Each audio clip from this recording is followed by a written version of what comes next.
Are you sitting comfortably? Then we'll begin.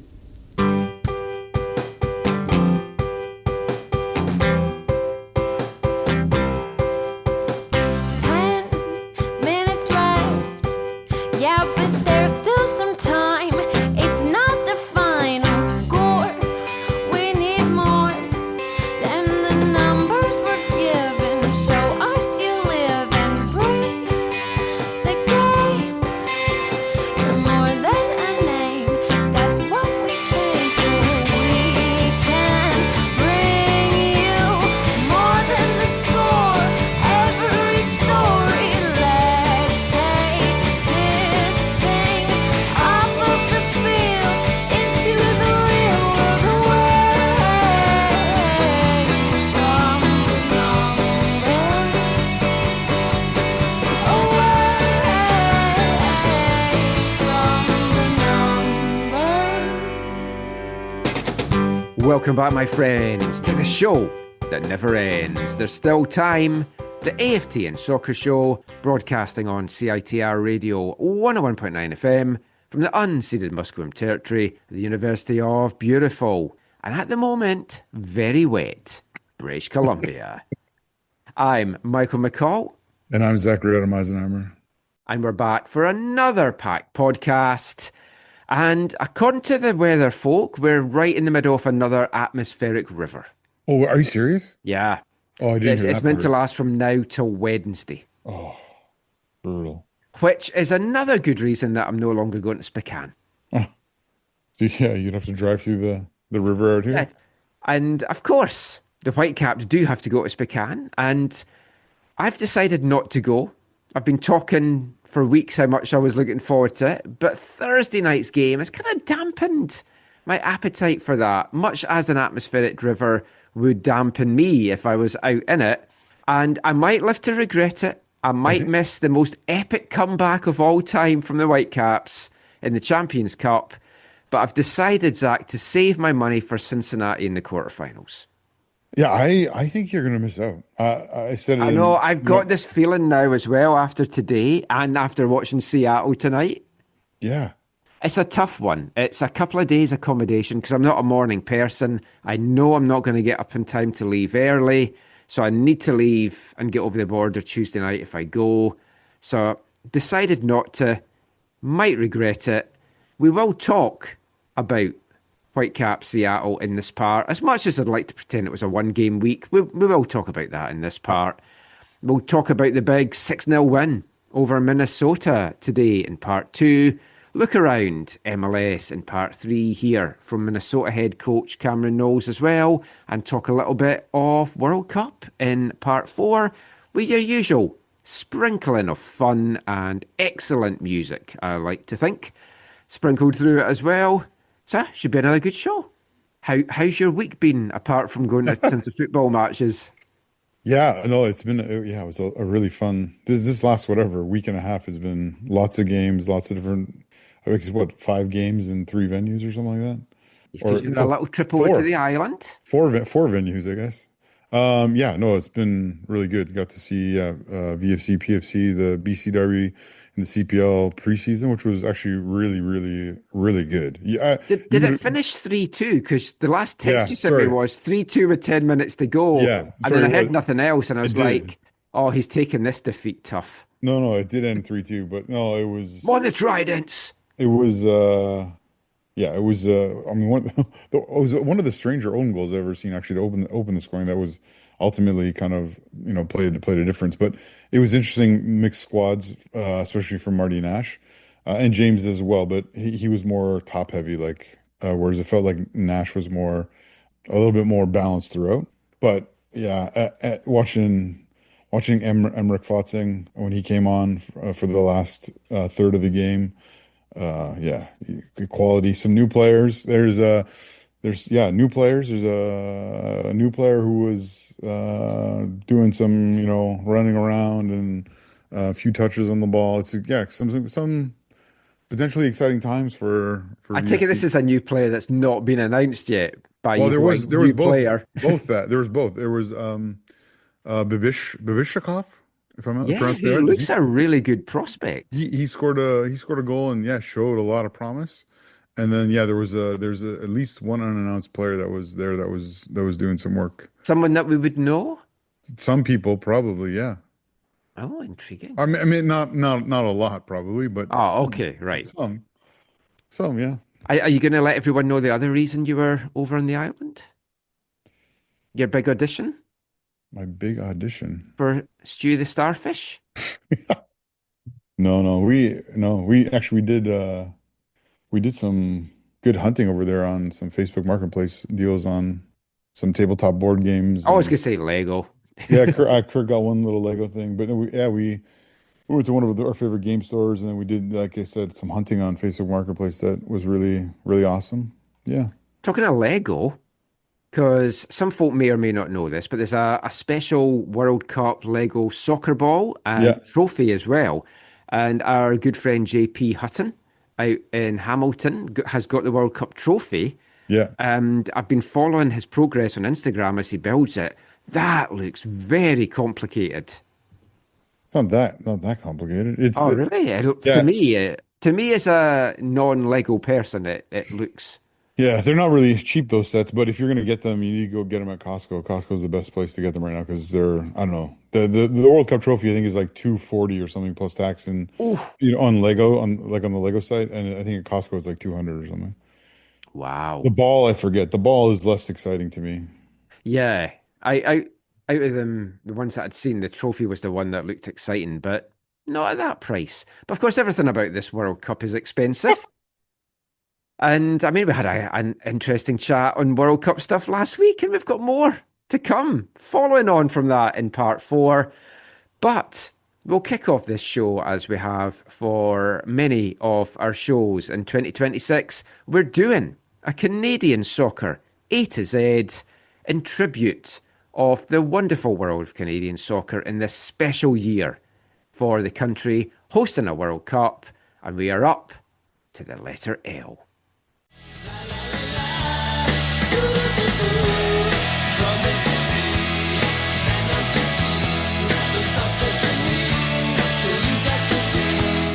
Yes, it's L this week, and I get to go first. And this one might be a little bit of a polarizing selection. I don't think it should be, Oh, but there are going to be some people. now I remember who you're gonna go with. You said for a second. There's going to be some people listening to this that will not agree with this. But for me, my L has to be Bobby Lenarduzzi. Now, I know amongst the Whitecaps fan base and with everything that happened with the women's scandal with the club, Lenarduzzi's reputation has been tarnished. A lot of people don't have any time for him. A lot of people left the Whitecaps, wouldn't go back while he was still involved. But, and this kind of, for me, not in the same level at all, but it goes back to something. Can you separate the artist from what they produce? And I think of musicians that have maybe had like scandals affecting them, but you like their music. So can you separate the two? And I've always been able to do that. And for me, when you're just talking about Canadian soccer, Bob Lenarduzzi has to be in there.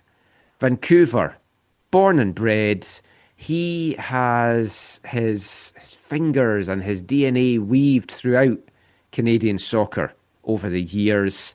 Started playing in the local leagues in the early 70s, joined the Whitecaps in their first ever season in the NASL in 1974, played with them till the very end in 1984, 288 appearances, 31 goals, was then playing for Vancouver 86ers in the 87-88 season, whilst managing them in those 2 years as well as player manager. And he was a manager for the 86ers for their whole time in the CSL, winning 4 straight CSL championships. Internationally, as a player, 48 caps, 5 goals. And this is an interesting thing in itself when I was looking this up. So Lenarduzzi played constantly for the national team from 1973 to 1986 and only has 48 caps to show for it, which kind of shows how much more international football and how many more games there is now than back when he was playing. Yeah. If it was the same in his era as it is now, he would be in the Centurion Club. I'm pretty sure of that. Yeah. Oh, for real. But he also went on to manage Canada for a while as well. He's been involved with the Whitecaps in a front office capacity. And I don't think you can look at the history of Canadian soccer, the history of Vancouver soccer, without having Bob Lenarduzzi in it. So that is my L for this installment, Zach. What about yourself? Yeah. First off, yeah, I don't disagree with you at all. I think that you can't talk about football in Canada, and especially football in British Columbia, the West Coast, or specifically Vancouver, without talking about Bobby and his contributions as a player, as a manager, as an administrator, all that kind of stuff. Yeah, he's in the National Soccer Hall of Fame as well. Oh yeah, of course. And you're not wrong that there's some people who whatever, have perspectives that are around the stuff that happened or whatever that have maybe changed, have colored or tainted their perspective of him, despite all the things that he achieved in those different roles at different times. I should say I'm not belittling that at all, because that was a terrible incident for the club, for the women involved. And it's like, I'm not saying, oh, we can just forget about that, but we're looking at it solely from a soccer point of view. Yeah. And I, as longtime listeners of the show will know, when I was involved in the Whitecap supporter community, I definitely had concerns or frustrations or differing views than Bobby and some of his colleagues. But I think, yeah, I'm at a place in life where I think, even though I probably would still have some of those same things, same perspectives if I was involved in that community, I think, yeah, I still, like you, I can appreciate what he's given to the game and what he's brought to the game. I think too, this might be even more of a part of that kind of touchy element that you brought up. But the Whitecaps as an organization, for whatever part you think they played or role they played, whether good or bad or not enough or whatever, they are kind of in like a redemption arc. Like, they are trying to change things. They are trying to, I guess, in the modern parlance, be better, right? Greg Kerfoot has always invested money into women's football. Yeah, I actually realised after we recorded last week, I should have given him an honourable mention as well for everything that he's done for football in the city and with the country. Totally, yeah. Under K. Under K, for real. But and I know the rise as a club, there's sometimes tension over the together yet separateness of the club from the Whitecaps or whatever, and I don't have the best handle on what that really actually looks like or whatever. But Axel describes them as brother and sister. Yeah, but I think others not in a Cowden Beath sense, just to stress that as well. But others wouldn't, right? Like, yeah.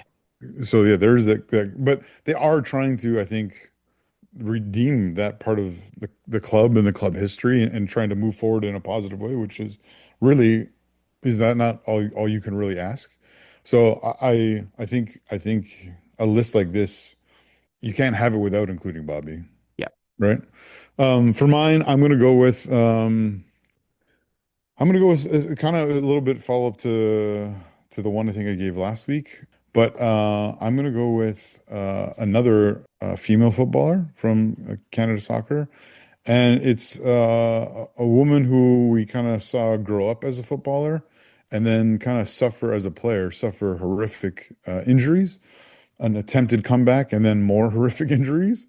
And like Kaylin Kyle from who I mentioned last week as my choice, she's made the transition into a post-football career, yet still in the football ecosystem, industry, whatever kind of language you want to put around that. And she is involved in kind of broadcasting or covering her local football club, and that of course would be the one and only Cara Lang. Mm. It was crazy when I was looking at some of her stats still, Michael, like how little, partly because of her injuries and going to school and all that kind of stuff, how little club football she actually actually played. Oh, really? Yeah, she only played, so she played from 2003 to 2006. She played 22 games for the Whitecaps and had, in those 22 games, had 13 goals. In 2009, she played 3 games for the Pally Blues, had 1 goal, and then I think this was in her comeback, I think. She played 8 games for the Whitecaps in 2010 and had 1 goal. But for the national team, she played 92 times between 2002 and 2011 and had 34 goals. I always remember her as kind of being like a wide attacker or a wide midfielder. But one of the things I always loved about Cara Lang was her willingness to shoot from anywhere. And I know we could have some commentary on the growth of the women's game or whatever, but I just remember she could literally, you felt like she could score from anywhere on the pitch with her, like her range and her accuracy from distance. Like she put the ball in places that was very hard for keepers to get to, and she scored a lot of goals from distance, at least in my memory. But yeah, so she was obviously a massive part of the growth of the women's game. She was a part of that U19 team in 2002 that had the runners-up performance here at the tournament in Canada. She scored tons of goals, some in big games, some in friendlies, some at World Cups, and then has gone on to have this awesome career working in the media. And she has she used to work for Sportsnet, I think, back in the day, and she's done World Cup stuff for TSN as well.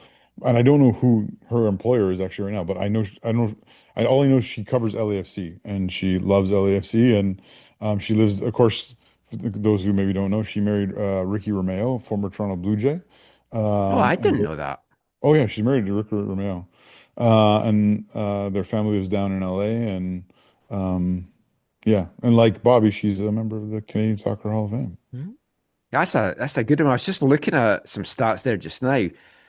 She's still the sixth top goal scorer in Canadian Hmm. women's national team history with her 92 caps and her 34 goals. So, I mean, that's a pretty good record.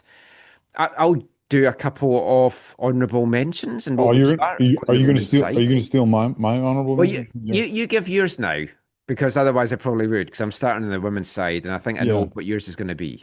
yeah. It's similar player, similar type of person who's had a big role in the women's game, and then has been involved in various roles post career in the game, and that's Katrina LeBlanc.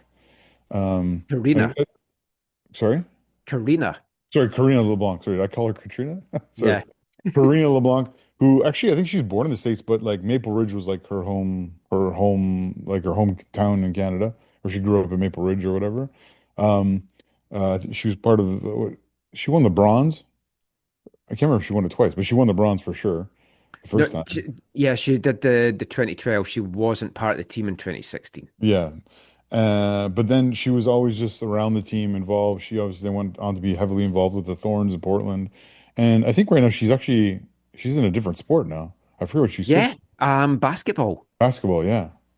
But anyway, Yeah. she was great, and as a keeper, as a part of the team, she I think helped build some of that positive team spirit amongst the women. I think a lot of people remember her for the videos of them all singing in the locker room or singing on, Oh, you know, she was so much fun in those videos, and like even when we had a couple of chats with her for the show, yeah, and she was so much fun because she was one of the very first people we did What's Your Favorite Jam with, and she was like jam as in music, and and we went on a whole different tangent. So she's a lot of fun. yeah, No, that's a good one. Well, some of my honourable mentions, I'll go through these quickly, but in a similar vein, Stephanie LeBay, yeah. another Olympic winning goalkeeper, this time gold medal winner, and we'll all remember her heroics to win that gold medal. The third most clean sheets behind Karina LeBlanc and Erin McLeod for Canada, 86 altogether. So she's now, of course, moved into the business side of the game and Is she running. is she back day to day, or is she still? I would imagine she's coming back. Her mat leave is probably finished about now, so she Okay. should be really taking up all the reins. I know she'd posted, I think on her Instagram, that she was trying to find like accommodation here in Vancouver for her and her family to permanently move through here. So she definitely deserves an honourable mention. Hmm. Adriana Leon, who is the third highest scorer in Canadian women's national team and still going. You've got Ashley Lawrence as well, that's been a stalwart for Hmm. the national team over the years. On the men's side, though, we've also got to mention Kyle Larn. Mm. Third in appearances, and he'll soon become two. He's two behind Julian de Guzman. He's on 87 appearances.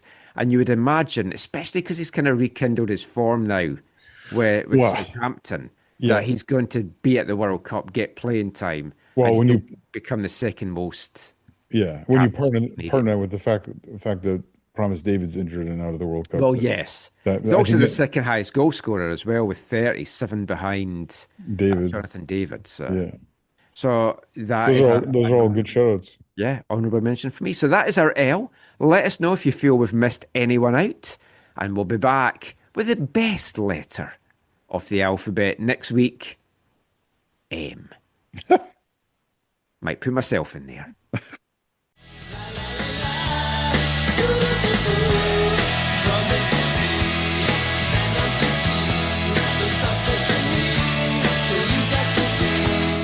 Yes, that was this week's Canadian Soccer A to Z.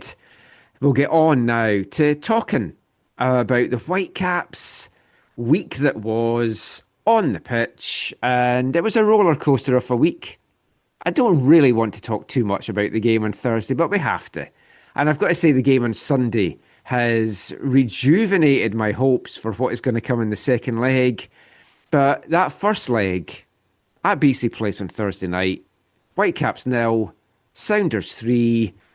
A horrible performance from the Whitecaps, it has to be said. A 3-0 thumping. I just did not see this on the cards at all, Zach. But I mean, when so many of your key players seem to have an off night at the same time, there's only one thing that's going to happen in that regard. Seattle, I've got to give them credit. They came with a great game plan. They came under strength. They had one fit centre back, Yep. and Jackson Regan was tremendous for them. The young guys that they had played out of their skin. They executed the game plan perfectly. Their counter play was superb. They were clinical in front of goal, and they deserved the victory. I can't knock that at all. It didn't help, though, that two of their three goals basically came from Whitecaps' mistakes, and the third one I would put down to just maybe also a mistake, just some hesitation, not enough good reaction. Yeah. And yeah, it was just a horrible night that I went home shell shocked and angry. Yeah, you were. Yeah. Yeah, angry. That's yeah. Yeah. You're not your jovial No, self. I didn't even want to do the post game because I knew Brian Schmetzer was going to be all smiles and stuff, and I was like, yeah, I And don't he want to was. see his grinning face. No, I mean, it was interesting to hear Smetzer because he was just like, Mm. yeah, he briefly talked about how the Whitecaps have become what they have, especially in this last little while, and how Jesper last year really took it up to like. So I know it's easy to be complimentary when you just won 3-0, but But to be fair, I watched some of his pre-game press conferences, and he spoke very highly of Vancouver Knowles as well. And he said, I don't mean this in a derogatory way, but I look at them as like a little brother. yeah, And it's because he goes all the way back to the USL time. And you asked yeah, him a question, which we'll play a little bit off at the end, about playing the game in Spokane. And he spoke about those USL days. yeah, And he is a guy I've got a lot of time for. yeah, And when I was on the Lobbing Scorchers podcast this past week, I said, I'd love at some point to sit down with him for half an hour and just exactly, yeah, talk football. It would just be so much so good fun. because Even he has plays such a with a yeah rival. he does he has such a respect for the game, Yeah. and he's an honest enough dude to be able to say like talk about his or his club's shortcomings while praising opponents, and Yeah, and I mean, I've said this before on the show, but I just love how he comes at it from the perspective of he recognizes that he is a steward of the club. He's not bigger than the club. He's not more important than the club. He knows he's there for a season, a period of time, and when his time's done, he wants to hand it off in as good a place as possible. And yeah, I think yeah, I have a lot of respect for him. He doesn't suffer fools gladly. Like when the No, last question of the presser was, "Oh, is this going to affect how you're going to rotate the team for San Jose?" It's just like, look, we're going to go and try and win in San Jose, and just gets up and walks away. spoiler alert. Yes, and they did. Yep. Ah, it was a horrible game to watch. We won't break it down. I've got to say, we'll briefly talk about the goals.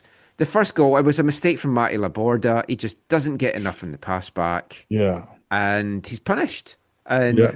Jesus Ferreira, Ferreira, grabs who, it unselfishly. yeah, like he did well, and he hasn't been featuring, and he's coming back, and he had a good game.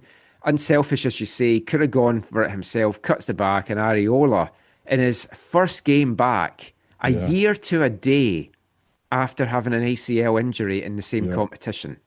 It's like, that's Yeah. a tremendous story in itself. Sad it went against the Whitecaps, but I mean, it is a tremendous story. And like for Matty, long-time listeners, regular listeners will know I love Matty Laborda. I way prefer him as a fullback than as a centre back. Yeah. And I think you said to me before, your second choice would be an outside back in the back three. Yeah, Yeah. I think he'd be good in that as well. That said, I thought he had a great bounce back game Yeah. today, which we'll come to Most in the people part. did. Yeah. So, I mean, he's still a good centre back, but he wouldn't be my first choice to kind of be in there. And I've got to say, I was a little surprised by the lineup that Jesper put out. We'd kind of talked about it on the Lobbing Scorchers podcast as to what it could be. And I was like, well, if it's going to be the 4-2-3-1, it'll be this. And then I thought maybe because Seattle's got all these injuries, they'll maybe go for the 4-1-4-1, which would allow Priso and Laborda on the pitch at the same time and have Priso as the one in front of the back four, dropping into a back three on the attack to let the fullbacks get forward. So I was surprised as well that Brian White didn't start. I just didn't get this at all because everyone's spoken about this was such a key game and the tournament's such a big thing in the first half of the year. And just the lineup, having Ryan Illumi starting, where he's not at the level, I don't think, yet to be a starter in a big game like this for me. He's still got so much to learn, so much work to do. And just, yeah, I just didn't like the lineup. And obviously hindsight's a great thing. They were missing Kubis, and when he's out, the team's brutal, and we'll kind of touch a bit on that in the next part. But I mean, Yeah. what were your thoughts on the lineup? Yeah, I wasn't as surprised or concerned about it as you were. Like when we were sitting there pre-game talking about it, I was just like, yeah, this is fine because when we look back in 2025, Michael, this was the story of the Whitecaps. So many games they had to have, whether it was suspension or injury or whatever, guys couldn't play, and the next guy up, like, was amazing, right? Like that's kind of this 2025 in a nutshell to me. But so, and I didn't mind Illumi at all because, like we were talking about it today, he kind of needs to get going, right? And this was Yeah. a great opportunity for him. And you had him. I know you have maybe differing opinions than I do in terms of how things have gone so far in 2026. But he also had Thomas Muller playing behind him, right? So it wasn't like he's out there on his own or there's a bunch of kids in the attack or whatever. And the wing, I know the wingers there was changes there as well, but especially taking off AZ Jackson, whatever, him not starting, I think was a significant, bigger factor than maybe we would have thought beforehand. Yeah, But I mean, on Thursday, I thought, I don't understand why Badwall's not starting on the right because he was so effective against Portland. He was taken off before the hour mark, which in my mind was to have him for this game on Thursday. But then we saw what Jesper was thinking today Hmm. because he gets to start as a number 10 and Yeah, again, does excellent. did really well. And Kenji Cabrera had good flashes as well. One thing which I've seen a lot of people comment on this as well, he seems to want to get past the defender and then cut it back as opposed to then pushing on himself and maybe trying to get the shot in or taking it to the byline more. He's trying to lay it off a little bit, and it's maybe just confidence because he's still trying to fit into the system. And Jesper's spoken a bit about that, so he's wanting to be seen as a team player and not selfish. But I was disappointed with the lineup before the game, and obviously after it, where hindsight's a great thing. That's one of the stuff. But Seattle did such a good job in not allowing the Whitecaps to create much. There was no shots on target in the first half. At home, in a cup game against a rival. And that in itself is like unacceptable.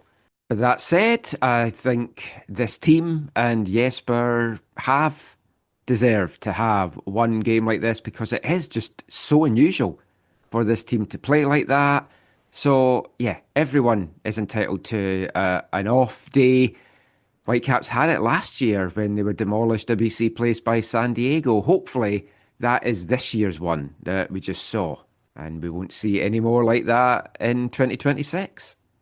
And they picked it up a little in the second half.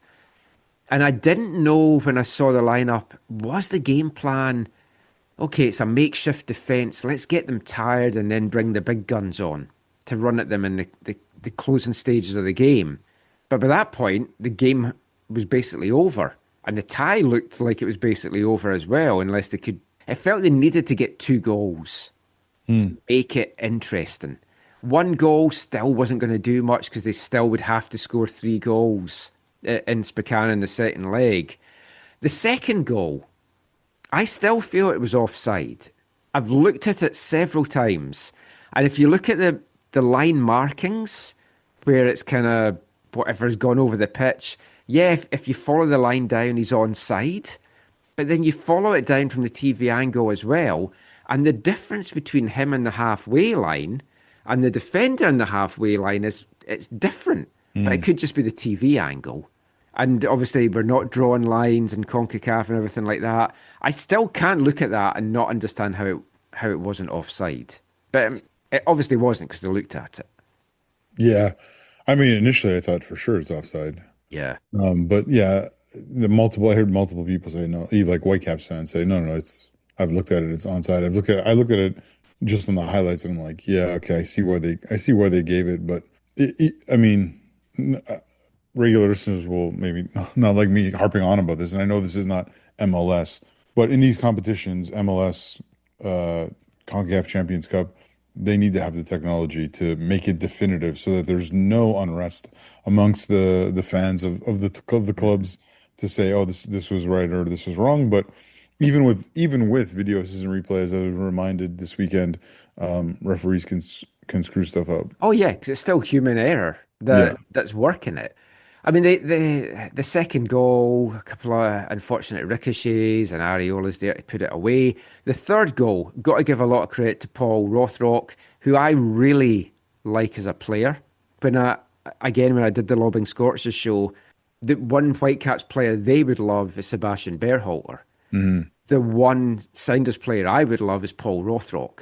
Yeah. I just think the energy that he brings is tremendous. And you saw it in that third goal because he was like, I'm chasing this ball. I might not get it, but if I don't at least make the effort, I'll wonder, should I have done it? Yeah. And he's made the effort, got it, and tucked it away. And it's like lights out. Yeah, he spoke with a post-match about just, being a winger who gets on to the end of things produced by your opposite winger and just, going all out to see what happens. And totally did on that play. Yeah, it was not great defending from the Whitecaps and again. And yeah, it just felt like Seattle made the most out of these little chances. And They rode their luck, like they survived Mueller crashing one off the bar towards the end, and absolutely, a couple of big saves by Stephen Fry as well. Yeah. And Oh, yeah, and I mean, the big turning point, the save from Matty Laborda's header, and then they go right up the pitch and get the yes, second. exactly. Yeah. So the Whitecaps did create some chances. They just not weren't great in the first half, Yeah. especially weren't great in the first half. But it was like I said in my kind of thinking about it after article, it was like a perfect storm in not the way Hmm. you'd want it to be. Yeah. You miss all you either don't create enough or miss your few chances. They score kind of three out of almost nothing, or out of you gifting them to them. And so it's just unfortunate that it's in a competition where there's still away goals I know. and it's But against. that did benefit the Whitecaps last year, so we can't knock that too much. But I will say, like I said in the article, like, and I've said to you most games, whether we've been sitting next to each other or texting or whatever, I still believe that the Whitecaps can do something crazy in this Hmm. and and and and somehow still advance. But that's the thing with Jesper Sorensen's sides. Hmm. It's like he has got this belief in the players. Like they all fully believe they can do it. Thomas Mueller speaking. It's only half time. We're 3-0 down. And next part, we're going to talk about the Minnesota game. They just put 6 goals on the board today. And how they have to approach this is, well, look, Seattle came to our place and scored 3. Why can't we go to their place and score 3? Oh, exactly. Now, Seattle don't have to do too much in the early going. Now, they're not going to want to soak up tons of pressure. And today against San Jose, they had to do that in the second half, and we'll touch on Hmm. that in part 3. But they can do it if need be, and hold firm if need be. But it takes a lot out of you. They're probably going to want to try and hit on the counter again. Whitecaps have nothing to lose. That's the thing now. It's like folk will already have written them off, and we've seen wild swings in this tournament before, usually from Mexican teams. Hmm. But the Whitecaps are a powerhouse just now, Yeah. and now they're full of confidence. And you've got a Brian White that's got 5 goals in 3 games, and Hmm. his run of form. You've got Thomas Mueller that's rested now from today. You've got guys that's got minutes, got goals. Sabi, who hasn't looked great, but has kind of looked more like himself today. So they very easily could go and do it. And I will kick myself for not going if they do it. But like I know I was joking at the start. In all seriousness, weighing up 2 nights hotel, the cost of gas, food, I was like, it's going to be like $500-600. I've just been down to Portland. If they get through, I would go to Cincinnati if it's Cincinnati that they end up playing. And I thought, no, I'll make the call not to go. The weather looks terrible as well. There's been snow in the passes and things. So Yeah. I'm hoping I am made to rue that decision. Nothing would actually give me better joy. For real. And yeah, it's all possible with this Yeah. Whitecaps team. And the game, of course, is in Spokane. And I'll just play a little bit of audio from Brian Schmetzer. Uh, Question from Zach about that game being in Spokane and what it means for the wider Sounders supporter community.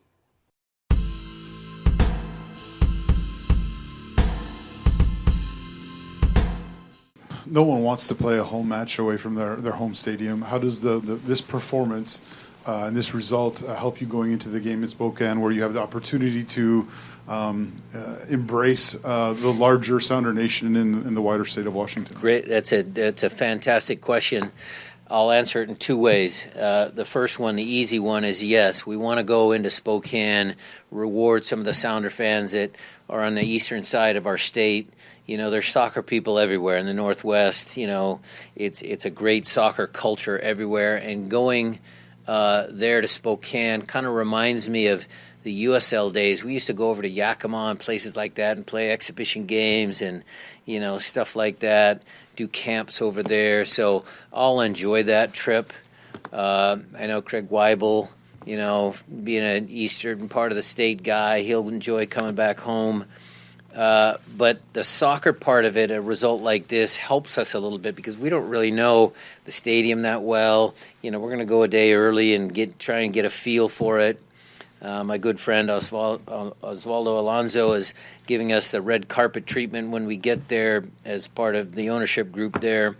But it'll be challenging because it's not really a Lumen Field home game. So the 3-goal cushion certainly is going to help us.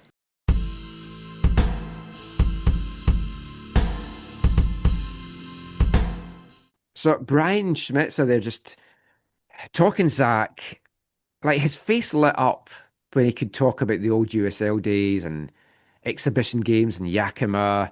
And the Spokane team in the USL is partly owned by Alonso. Yeah. Valdo Alonso. And they're putting out the red carpet for them. They're going a day early. And the thing about it, though, is it is a neutral venue. It's an away game for them as well. So they haven't got that home field advantage. And the Whitecaps have nothing to lose in going there, as we've said. And they just need to go for it and put out the strongest team they've got.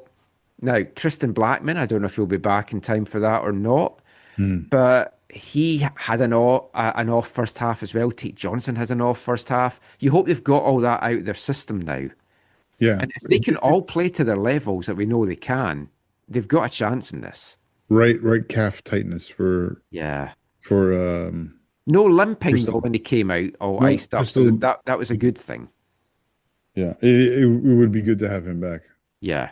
The thing with it as well, they need to try and get a goal in the first 10, 15 minutes just to put that pressure on Seattle, make them think, get the crowd a little nervy.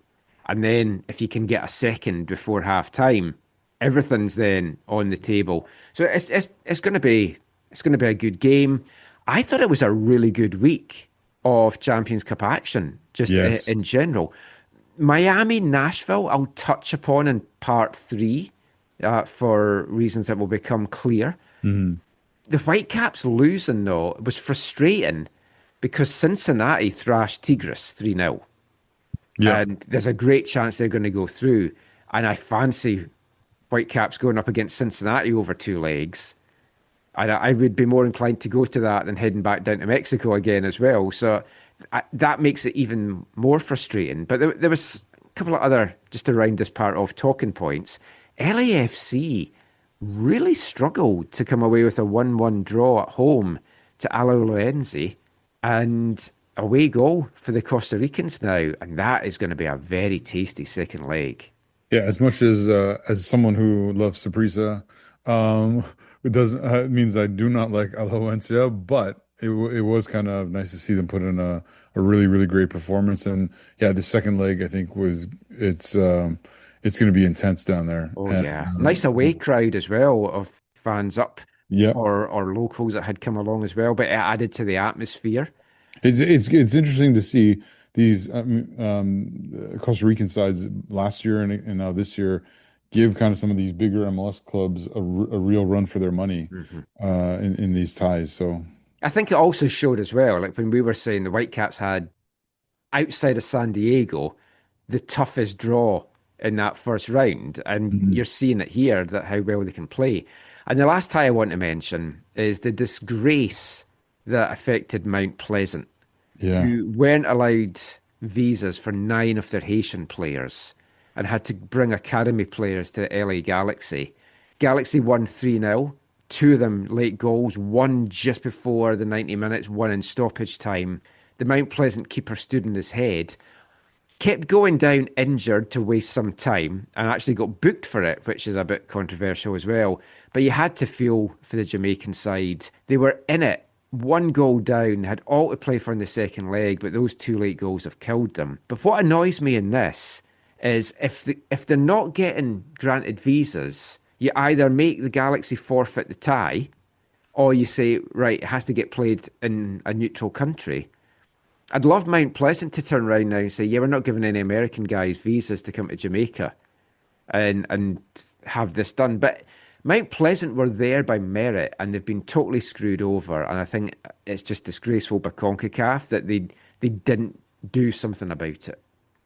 Yeah, you don't want to see you don't want to see that happen to a club, no matter the size or who they're playing against or whatever. And yeah, I remember I hadn't watched it. You told me about it, and I was like, Mm.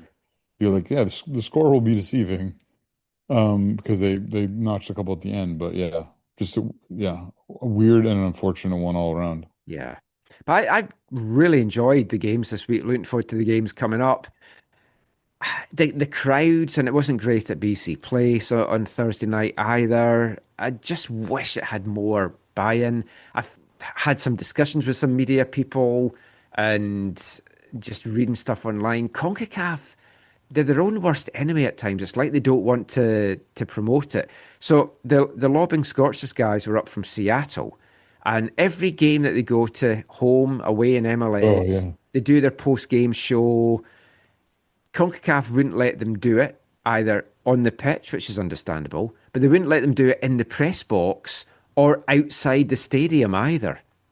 yeah, So they, crazy. at one point, I said, "Look, just come to my place and we'll do it at my place." But they decided just to head down the road, so they did it from their car going back to Seattle.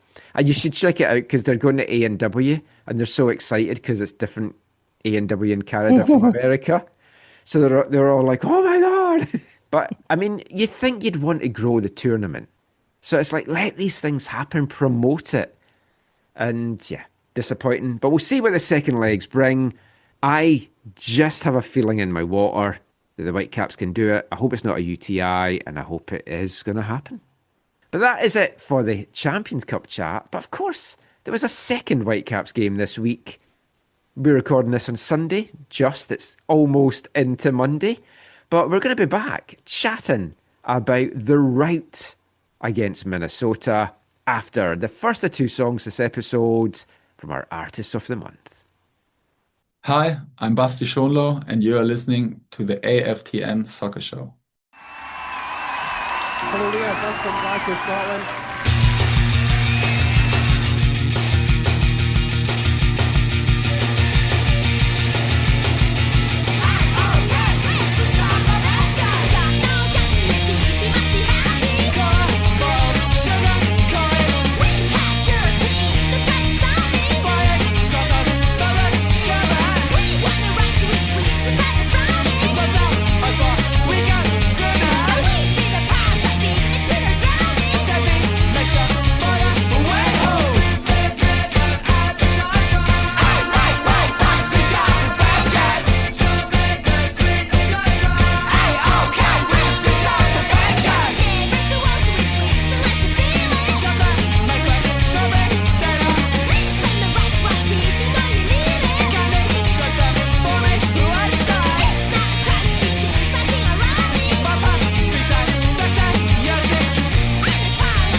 Welcome back to the AFTN Soccer Show on CITR Radio 101.9 FM.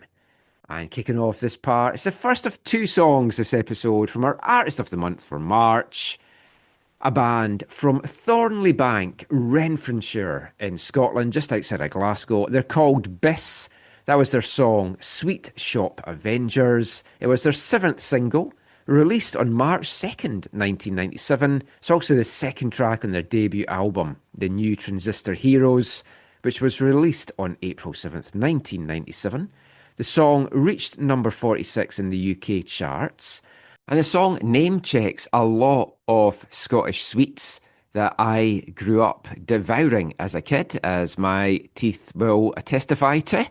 And I don't know how many of them would be like sweets, candy that would be kind of known over here. Chocolate mice with strawberry centre. They were a white chocolate mice and you had a delicious strawberry centre in it. Candy, foamy shrimps, vampire teeth that you could stick in. Also sugar sweet. Can't imagine the saccharine sound of the band in their early days. You've got to remember they were still teenagers when they were releasing all these songs. And I want to give a big shout out to friend of the show, Brendan Demian, who emailed us to say he'd never heard of Bis before and he's loved the songs that we've been playing, so he's been checking them out, listening to them. And you know I love to hear people saying that they're enjoying the music on the show. So hopefully Brendan's enjoyed that one and the one to come to kick off the next part. And we've got a change in style for Bis as the songs go on for the rest of this month. But we're going to turn back to football now, back talking Whitecaps. And the Whitecaps were looking to bounce back against Minnesota in MLS action on Sunday afternoon at BC Place. And they certainly did that. And they certainly did it in some style as well. An absolute rout. They were rampant against Minnesota United. 6-0, the final score. It could have been more. They could have made history and set the all-time goals record for MLS. It kind of felt they didn't ease up, but they weren't maybe going as gung-ho in the last 10, 15 minutes to get that record. It was a fantastic afternoon out. What did you make of this bounce-back performance, Zach? It was just what the doctor ordered, right? This is what you need in a moment where you're coming off this horrible game in a different competition. And if they were, if they weren't firing on all cylinders on Thursday night, they were like in 8th gear or whatever on Sunday. Yeah, supercharged. Obviously, you can't. It's hard to compare the competition. Minnesota, are not in. They're finding themselves under Cameron Knowles as the new full-time head coach, former assistant, and obviously they've lost Dane Sinclair. Our good friend Michael Boxall was injured and not be able to be a part of their back line, whether they should have played a back five even without him or stuck to the back four, because last year when they were in town they had a goalless draw with a back five.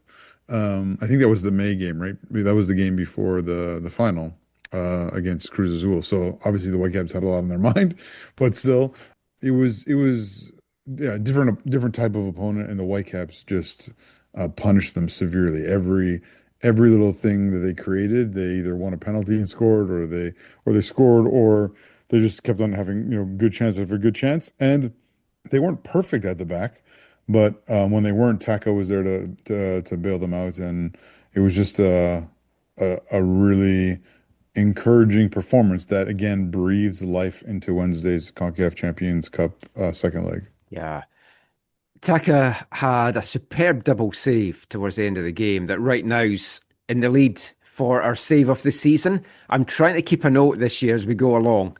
So I am making notes for once. So it doesn't come to December and I'm like, what saves were there again? But yeah, that was superb. I mean, I would describe the Whitecaps as just relentless. They just, even when they were like 4, 5, 6 goals up, they were just still looking for more. And that's what you want to see. Now, I know you're going to have your 3 takeaways article after the game. I just want to give you my 3 takeaways, and I hope that it's not going to be the same kind of stuff. There might be some overlap. Takeaway number 1. Don't poke the bear. If you beat the Whitecaps, you're just going to make them angry. They're like the Incredible Hulk. You wouldn't like them if you're angry. We saw that. Takeaway number 2. Now, I mentioned Brendan there was enjoying Bis, and I always love it when people enjoy the music on the show. Now, we've been running our Wavelength section on the show since 2017.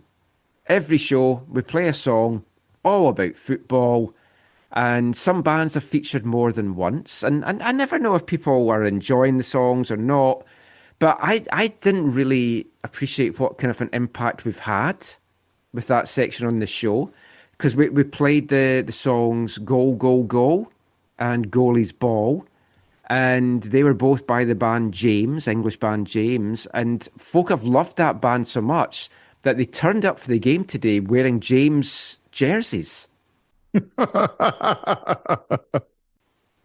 Oh, Michael. And it melted my heart to see that. They're a great band. Takeaway number 3, 2 slices of chocolate cake is 1 slice too much. I was wondering if you were going to mention that. You know what was perfect? 0 slices. Yeah, well, I mean, I didn't want your slice to go to waste. Oh, That is the excuse I gave Caitlin. there you go. When I mentioned it to Caitlin, she said, "Why did you not bring a slice back for me then?" I said, it wasn't feasible to wrap it up. There was all the cream. My stomach was like, please eat me. But yeah, it was very rich. It was very nice. Yeah. We'll get your proper takeaways when you do your article. I mentioned the jerseys there. So the big build up to this going into it. And it was all worded very carefully. Mm-hmm. It's like, should Thomas Mueller and James Rodriguez take the pitch together and face each other? Or could they do this? So because of the previous things, not saying that anyone was definitely going to play, as it turned out, they were both on the bench. And I've seen a lot of things on Twitter going, oh no, there's going to be like court cases. Yeah. I saw someone say, yeah, Thomas Mueller's on the bench. Does that mean you're going to ask for your money back? It did feel, though, that Thomas Mueller only really came on for the photo op and the jersey swap for the MLS socials. It did a little bit. Yeah, at 5 up, I think it was at that point. I'm not sure I would have brought him on. Actually, it might have been 6 even by that point. I'll check that as we go through that. But we'll come to that as well. But that was the big build up to it. And the attendance was 23,885. Now, I can't remember what game I was watching last night, but the Apple TV commentators, I'm pretty sure it was the LA Galaxy game, but I can't be 100% sure. The main commentator was talking about the game coming up and how Rodriguez was probably going to make his MLS debut. And he said, I'm hearing out of Vancouver that they've sold over 23,000 tickets to see him. And I was like, whoa. But fair credit to the colour commentator who said, I think they've sold that amount of tickets because their team's really good. Yeah. I was like, well, good for you for actually mentioning that. People aren't coming out in Vancouver in those numbers to see a guy that may or may not play. There's not that many Colombian fans here. Well, there was a good smattering. But it's like to say that's why they've got that crowd coming when all the crowds this season in the low 20s. It's like, oh yeah, if it had been 30,000 or something, then you'd be like, oh, there's an uptake. But it was one of those games where the fans got to cheer on the Whitecaps, they got to see him, and they got to see a Whitecaps victory. So everything's great.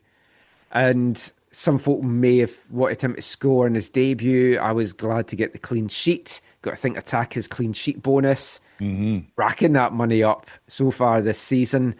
We'll get into the game as briefly as we can with a 6-0, so we don't drag this part on for too long. 8th minute, well, I guess 6th minute technically is when the penalty happened, but Javen Badwall bundled over by Kyle Duncan, who had a rough game, rough first half for Minnesota. He was actually pulled off at half-time. So maybe not that rough in the end, but didn't make the second half. And Sebastian Berhalter stepped up, drilled the ball home. It's 1-0 after 8 minutes, and you're like, yep, that's what they needed. The early goal, put all of Thursday's mishaps aside. I know it's not as big of a talking point because of what transpired later in the match, but and you and I briefly touched on it. But it was interesting that Brian White wasn't taking that penalty. Yeah, I was pleased. No, I've got to say. But I get that, but it also felt like you want to get him going for Wednesday. Mm-hmm. No, obviously. But then if he doesn't score it, you have the opposite effect. True. But yeah, we'll come to Brian in a sec. Actually, we'll come to Brian now because the next goal was 5 minutes later, which was Brian White. And a lot to like in this goal. Now, Sebastian Berhalter, let's talk about him now. Immense last week in Portland. Even more immense in this one. And I think you see the difference when Kubas is in the team beside him. Yeah. It just frees him up to do what he does offensively because he doesn't have to worry as much about the defensive side. When Kubas is in that team, the defense is better because they know, oh, we can send the fullbacks forward or we can send the centre-backs forward at set pieces because we've got Kubas back there. And the midfield and the attack are like, oh, we don't have to worry necessarily as much about defensive responsibilities because we've got Kubas back behind us. I think you're bang on with that one. I think it was also helpful for him, for Berhalter today to have Badwell in front of him in the 10. Yeah. Because there's someone he can more easily interchange with. Yeah. Now, Thomas Mueller didn't start. And I said to you when I was walking in, I saw the lineup, my immediate thought was, I don't mind that because Thomas has had a decent enough start to the season, but he's not a pivotal piece of the team. And you actually need him not to be a pivotal piece of the team because you don't know what you can get out of him this year because he's played so much football and you want to keep him for the big games and especially down the stretch and make sure he's good. And you need to make sure if there's games where he's a bit banged up or needs rest, that there's other guys that can come in and do the job. And this was great to see them do that today. Yeah, and stop the narrative that some in the States have of, oh, it's Thomas Mueller that pulls all the strings in this team. Yeah. And again, it's somewhat reminiscent of last year, right? The Whitecaps had to become a good team without their best player in Ryan Gold. And that's what they did. And again, this year, I think Thomas Mueller is going to be a big part of whatever it is they do. Oh yeah, I'm not knocking him. Like he's obviously a great, but he's like your bonus buy. Yeah, he's going to be a big part of their do, but you also need them to be able to do it and function well without him. And today was an example where they bounced back from an unfortunate performance in midweek and did it without him. And again, I think it just gives you more confidence going into Wednesday. Yeah, absolutely. And it was 6 when he came on. So all the goals were scored before he was on the pitch. And now he's rested as well, which is great to see. Yep. And he'll be hungry because he wants that Champions Cup. And everything from today was perfect for the Whitecaps. It was almost a complete game. There were some wobbles at the back, as you said, but Taka came up well. But I mean, this second goal, it was a lovely move, and it was a perfectly weighted ball from Sebastian Berhalter. Sabi gets onto it, cuts it back from the byline. White, edge of the 6-yard box, tucks it away. It's what you expect from Brian White. But this was the start of seeing Emmanuel Sabi look more like the beast that he was last year. Yeah. And which is really important. Yeah, we've spoken about why he's not. He missed pre-season. Yeah. He trained a little bit but didn't play games. So he's getting up to speed. And you saw today, we'll come to his goal in a sec, but assist, goal, his other work that he did, his movement, he is that threat. He's getting his speed back, and getting the goal today and getting the assist will be a big, big boost for his confidence as well. And White on the score sheet, 4th goal in 3 games. And you thought 2-0, 13 minutes in, oh, fantastic. And what you loved is they didn't let up. They just went for the jugular. Yeah. Javen Badwall, gutted that he didn't get that goal because it was another great ball forward. He timed the run perfectly, left 2 defenders in his wake, did everything right to get it over the keeper, and it just crashes off the right post. Yeah, it was an unfortunate moment for him, but again, it was symptomatic of the kind of the night he was having, that he was a big part of what they were going to do offensively. And I think that's ultimately really, really encouraging. But the white first goal there too, I think it's the finish, but I think his run it's a good run. It's maybe some poor defending of that run, but still a good run. And yeah, just like old habit, like Brian White, near post run, bang, goal, you move forward. I'm curious if he gets called into this March camp by the US because he's in form, but Pochettino just doesn't seem to like him or doesn't feel he has what he wants in his system. Yeah, which is for White is unfortunate. Yeah. Because having seen Pochettino with them last March, and White was there and got, I think he was there. He was there and it got very limited opportunities. If my memory's right. But he is a, And the Gold Cup, hardly anything. yeah, exactly. But he's the kind of player when he's in form, he can just bang them in for you. Yeah. And as we've talked about lots, he's also the kind of player who works for the team.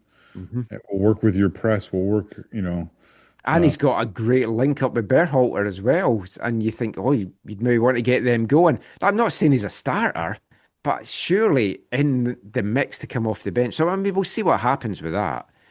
So, Badwall nearly made it 3, but a minute later it was 3. Mm-hmm. And again, big Berhalter involvement. AZ gets bundled over. Free kick on the left. Seba floats it into the near post. Matthias Laborda sticks out his leg, doesn't connect. It hits off, I think, Kyle Duncan again, and comes back to Berhalter, hits off the back of his leg, and then goes towards the goal and gets over the line, and it's 3-0. When the breaks are going for you, they're going for you. Yeah. You and I thought, oh, no one's actually touched this. Yeah. This is Berhalter's goal, but then... And then I watched it back, it's like, oh, it's ricocheted off the defender back onto Matty. Which, the unfortunate part of that is it meant that they took away the assist from Berhalter. Yeah. But in our heart, he had a hat-trick of assists. And I was pleased for Matty because he had a rough midweek game. And he bounced back well in this defensively, offensively, and yeah, just great to see him shake that off. Chance for Minnesota in the 38th minute. They hit the post. Nectarios Triantis, which isn't a spell from Harry Potter. It is a player that plays for Minnesota, but he couldn't conjure up the magic to put it in the back of the net, and it stayed 3-0. And then it was soon 4 in the 43rd minute. Emmanuel Sabe, another great ball from Sebastian Berhalter, plays him in, and he finishes with aplomb. The traditional somersault. Thankfully, didn't injure himself. And 4-0 in coasting. It's dreamland stuff. Oh, yeah. I mean, at that point, you were writing your, what time is the tweet? Oh, I had it in a Word document ready to copy and paste. So we got a tweet tonight from, let me get this up here, from Frankie the Third. He says, next time you talk to the gaffer, could you ask what Bomer has to do to see the field? Put him on at half time, 4-0 up. Isaac? Yeah. Oh, my. I mean, Bomer's going to see time in the Canadian Championship, and I would imagine he'll be the League's Cup keeper as well. But yeah. I wouldn't be surprised if he gets an MLS game. I think if the Whitecaps can continue their Champions Cup run, that's more likely that he might get an MLS game. But the way that Takaoka's playing just now, like 3 clean sheets in 3 MLS games, 2 clean sheets in CONCACAF games, you've got to ride that. He is just in the zone just now. And there's games where he's not been called to do much, and then he comes up with some big saves like today. So, second half, I think Minnesota are probably thinking, maybe they'll just ease off a little bit. But much like the Philadelphia game last year, no. And right from the second half, they kept the pressure on, and they got another penalty. AZ this time sent to the deck by the halftime sub, DJ Taylor. So he has an auspicious start to the second half. It was a clear penalty. Yeah. It was just whether it was definitely in the box, and I watched it back, and it definitely was. This time, Brian White steps up. I think the fact that it was a 4-0 lead. Yeah, and the confidence of already scoring. Yep. Got that goal already. It was a good penalty in the end, and he slotted it home. You've got to remember, Brian White, up until late last year, had never taken a penalty for the Whitecaps in a game, not in a shootout. Mm-hmm. And all his goals had come from open play. So he isn't a traditional penalty taker. Yeah. Yeah, he is a centurion for the Whitecaps. Yes, 100 100 MLS goal contributions, contributions in the MLS era. Yeah. which is like amazing. Yeah. It's And huge. as we keep saying every year, he can't surely have another career year. I mean, if he keeps this pace up, he's on for that and a Golden Boot award. But we'll see how that goes. I won't put the pressure on him yet. But then it's 5-0 by this point. I got to do my what time is it tweet. And then 64th minute, James, call him what he is, makes his MLS debut at 5 down. And I was reading some of the Twitter comments from like Colombian fans. And they're like, you bring him on at 5 down? And someone else was like, does that say it's 5-0? Oh, it was their Hail Mary? Yeah. I see both sides of this. You want to get him on, you want to get the chemistry, you want to get his legs going. It's always a risk on a pitch like this that I'm not sure how familiar he is with these kind of pitches. And at 5 down, what's he meant to do when the team's just not creating anything? But it was good that he came on because then the fans that were there got to see him. And then 13 minutes later, Mueller came on and they did their jersey swap at the end. So everyone goes home happy. Sandwiched in between all that, though, it's goal number 6 for the Whitecaps. And this was another one that made me happy because he needed it. Absolutely. Now, I've been calling him Sheikh Sabali. The commentator said Sabali. So I don't know if it's Sabali or Sabali, but I'm going with Sabali. He was denied a couple of minutes before by a good save by Drake Callender, but he wasn't to be denied his first goal for the Whitecaps, his first goal in MLS in the 74th minute. Long ball forward, Matthias Laborda. What a sublime outside of the foot pass from Matty Laborda to play Sabali in. Yeah. And then Sabali just draws the tackle, steps inside, gets the shot that I think he thinks it's going in. But fair play to the defender, who it was Diaz, got back, did everything he could try to do to stop it out, and to keep it out, and he couldn't, and it went over the line. And great for him because it was very limited what we'd seen of him, but he wasn't exciting me, I've got to say. I was having a little bit of concern. He just seemed a little bit lost. And hopefully this really helps his confidence. It seems like he's found his way, Michael. Yes. Or at least finding his way. Yes. And it is going to take him a little bit of time to get up to speed. Jesper spoke after the game about, we were pretty sure we had a good purchase here. And now he's got that goal, so he's kind of repaying that. And it's not that he's not at match fitness, because he was playing in December in Ligue 1. He was playing at the Nations Cup for Senegal in January. But he still has to get used to the system, the movement, what his teammates are going to do, get that chemistry.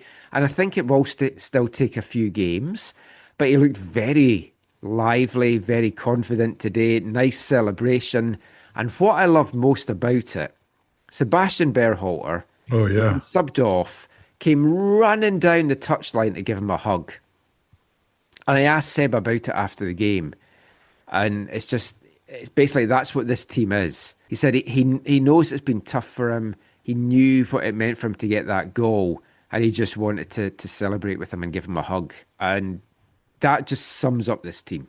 Yeah, it was a beautiful moment. Yeah. He also should have scored, actually. This should have been a second goal. He had another chance earlier where he just failed to clip it over the keeper. It was a good save though by Callender. Oh yeah, no. But and that could play in his mind, and you're like, oh yeah. I don't say it as a criticism. I think it's good because he's getting in those positions. And as a striker, that's what you want. Get in those positions, and the finishing, if it's not in form, then it'll come. And for him, it came, not that long after in the game. My only disappointment really from the game, they didn't win 8-0 and set the all-time record. I'd have liked Ryan Illumi to get on the score sheet just for his confidence, I think. And maybe he still had a few touches where you're just like, oh, it was just his touch let him down a couple times in the attack, Illumi. But yeah, bad wall. I feel like he'll know he had a good game, and so he made so many contributions that I don't think. I mean, he might be recovering from that shove or that hit he took in the back. Oh yeah, that was a Um, nasty one. but That no, was just frustration coming out by Minnesota by that point. I think he knows he's playing good football, and yeah, he's making contributions. So I think he'll be really happy, and I think also be encouraged by the amount of time he's getting so far in 2026. Yes, but and I've got to say, I was a bit worried how they would find time for him. Phew, they have Well, found time for him. well, again, he's clearly leaped JC Gando, right? Yeah, I feel for JC because I liked him, and even the brief cameo we saw from this year, I liked him as well. Two defensive players to talk about. Yeah, I was going to say, speaking of brief cameos, Yeah, we finally got to see Sebastian Schonlo. He does exist, everybody. It wasn't just me making it up that I saw him for WFC2. this was a good opportunity for him Yes. to get into a game. So Well, good we for were him. saying this was that we should bring him on, Yeah. and it was good for him to get his feet and look decent enough. There's a nice picture that I think it was Tom, might have been Caroline, but I think Tom captured after the game of Mueller and him kind of like smiling at each other. Mueller's clearly happy for him that he's got on. And I posed the question to Manuel Veth, are we too German? And he said, we need to be more efficient if you want to be too German and win the MLS Cup. 6-0 wasn't efficient enough, eh? No. In front of goal. But no, it was great to see Basti get that MLS debut because Jesper touched on that after the game as well. He said he had this injury and it just dragged on and became something else. And then now he's back and it gives us that centre-back option as well and more rotation for the back line. And Mikhail Gerazimenkov Yeah. made his MLS debut in the closing moments against Portland last week. Looked decent, rewarded, gets the start, gets Tate Johnson some rest because Tate had a pretty off game on Thursday, it has to be said as well. And Mikhail, I thought, did excellent. Yeah, A couple of absolutely. minutes maybe just to kind of settle in at the start. I thought Minnesota would maybe try and attack him as the new guy and see if they could put pressure on him. Looked like he belonged. Had a couple of good forays forward. Another fullback that likes to get forward, and you love to see it. Yeah, I mean, he's an example of someone kind of coming in and pretty much hitting the ground running and playing, at the level he needs to, or maybe even a little bit above where he's been before. So really, really encouraging and really, really happy for him. And it's going to be interesting to see with all the options I left back, how much more time he gets and what that's going to look like for Jesper going forward. Next up for the Whitecaps, next Saturday, San Jose come to town, and it's a German v German battle. It's Mueller versus Werner. And you know that MLS is going to be all over that one. But the win against Minnesota left the Whitecaps and LAFC as the only two teams with 100% records in the MLS West. And it leaves the Whitecaps top of the Western Conference, top of the Supporters' Shield, 4 wins from 4, and an all-time best goal difference in MLS after 4 games played in a season of plus 13. Wonderful. And, I don't know if you twigged on this, 0-0, 1-0, 2-0, 3-0, 4-1, ignore the 5th game, 6-0. Yeah, I did. Yeah. So if we'd only got those 5 goals on Thursday, we'd have been keeping it going. Maybe they're saving them for Wednesday. It's 7 in Spokane. I'm calling it now. Whitecaps in 7th heaven in Spokane, right? And it wasn't a good day in Vancouver for Minnesota in general. Minnesota United's second team went down to a 2-1 defeat to the Whitecaps at BC Place after that game. Frustratingly, it was just too big a gap between the matches to really hang around at BC Place. If it had been an hour and a half earlier, I'd have loved to have taken both in. But a pair of penalties from birthday boy Liam McKenzie gave Whitecaps 2 their first win of the MLS Next Pro 2026 season. Hopefully something they can build upon moving forward. And the next home game for WFC2 will take place on Saturday, March 28th at Swangard Stadium when LAFC2 come to town. Great weekend for the Whitecaps, top of the West. But we'll round up some of the other action from MLS West and some other stuff around the league as well in the next part, and we'll be back with that after the second song of this episode from our Artist of the Month. Hi, I'm Mikhail Gerasimenkov, and you're listening to AFTN Show.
Welcome back to the AFTN Soccer Show on CITR Radio 101.9 FM. And kicking off this part, it's song number 2 from Biss, from Thornleybank, Renfrewshire in Scotland. They're our Artist of the Month for March. That is their 8th single. Everybody thinks they're going to get theirs, which also features on the band's debut album. That song was released on May 1st, 1997, peaking at number 64 in the UK charts. And we'll be back with another couple of songs from Biss in the next episode as they kind of develop their sound a little bit more. And I tell you, Minnesota certainly got theirs against the Whitecaps on Sunday afternoon. So I'm going to bring you some post-game audio now from Minnesota head coach Cameron Knowles. Zach headed off to the Minnesota locker room after the game. Here's what Cameron Knowles had to say about that one. Cause it get cold like Minnesota, cold like Minnesota, cold like Minnesota, cold like Minnesota. Cameron, you said yesterday that you were looking for the team to correct some small issues defensively. What were the problems that you saw today? Were they continual breakdowns or were they new things that you saw? Yeah, look, they put a lot of stress on a team with the way that they move, and you really have to commit one way or the other. You have to, when you're in the front half and you're pressing, you have to be all in on it. When you're behind the ball and you're in your own half and you're defending deep, you have to, take away space, take away time on the ball, and you have to fully commit to it. And we just find ourselves in between in a lot of those situations. And against a good team, they just rip you apart. And that's what we saw. What was the message to the guys in the locker room after the game, and how do you help them shake that off and get ready for next weekend? Yeah, and the message is, look, it's early on in a process that is going to have its lumps. And when you're not at your best and you're trying to do something different, and at the first sight of a little bit of adversity within the game, we start to sort of have some doubt creep in, and we stray away from some of those things. You end up getting punished. And it's the message was, to stick with it, to stay collective, to stay on board with the direction we want to head in, because we have the solutions in the room. The players in that locker room, we have the solutions, and so it's a really tough result that we have to wear, and certainly me, I take full responsibility for it. the failure of the team to perform is a failure in preparation, and that's on me. A really big year for your football club. A massive, some significant changes in your roster. You got off to a mixed start so far. You've had some really good results. Yeah. These last couple obviously have been really difficult. How much can you just kind of shed this really quickly as just kind of like you said, you had some good chances, you had some good opportunities. You weren't able to take them, or they shut you down, or whatever, and they kind of took almost all of theirs. How much is it going to be? How easy will it be for you to stop the players to shed this and move forward? Yeah, I mean, you don't want to shed that. You want to learn from it, and I think that's the important thing for us is diving into it and learning from it. We're in a transition as a team. We've got new players that have come into the club. We've got a new staff that's working with the club. This isn't going to be easy. We're trying to have growth, and with that, there isn't comfort. And if there is, we're probably doing something wrong. There's going to be difficult moments, and that's really the message to the guys. Is that's when it really matters most that we stick together and we're in this together, because it's easy to react to something that happens short term, especially something as dramatic as this that happens short term. Yeah, certainly there's things that we need to react to, and we need a real immediacy in some of that. But in the grand scheme of things, we have to remember there's 30 more games to go. There's a game coming this week, and we have to learn and continue to develop what we're doing and continue to move forward. You addressed the number of the defensive breakdowns and situations that came up in the game today. How massive was the loss of not having Michael Boxall here today to play on a pitch that he knows very well and a place he knows really well?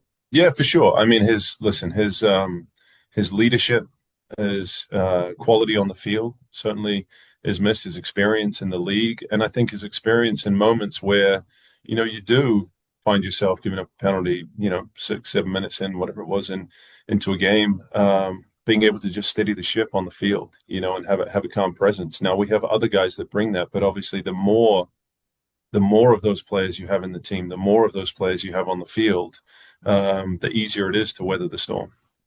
Last time in Vancouver, 0-0 draw with sort of a 5-man back line playing a low block. Was there any consideration to sort of playing 5 at the back and really trying to play a little less with the ball today? No. We talk about it. We obviously know how that game went. I think in that we conceded 20 shots and maybe got 4 of our own. And we were under the cosh, and we got out of there with a result. I think in looking at the end point of what we want to get to, we have to continue to test it. We have to continue to test what and not to say that the game is an experiment, but it's, you find out in moments. We know how we want to play. We know how we want that to look at an end point. And as we go through week to week and the weeks of training, again, we're a couple of months into it, and so certainly did we talk about it and did we consider it? But fundamentally, I wanted to keep moving forward and doing what we're doing. Cause it get cold like Minnesota, cold like Minnesota, cold like Minnesota, cold like Minnesota.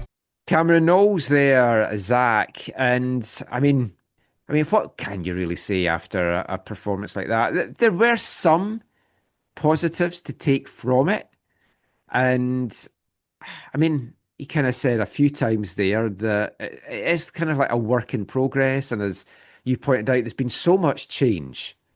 The players, the management, it is going to take a little bit of time.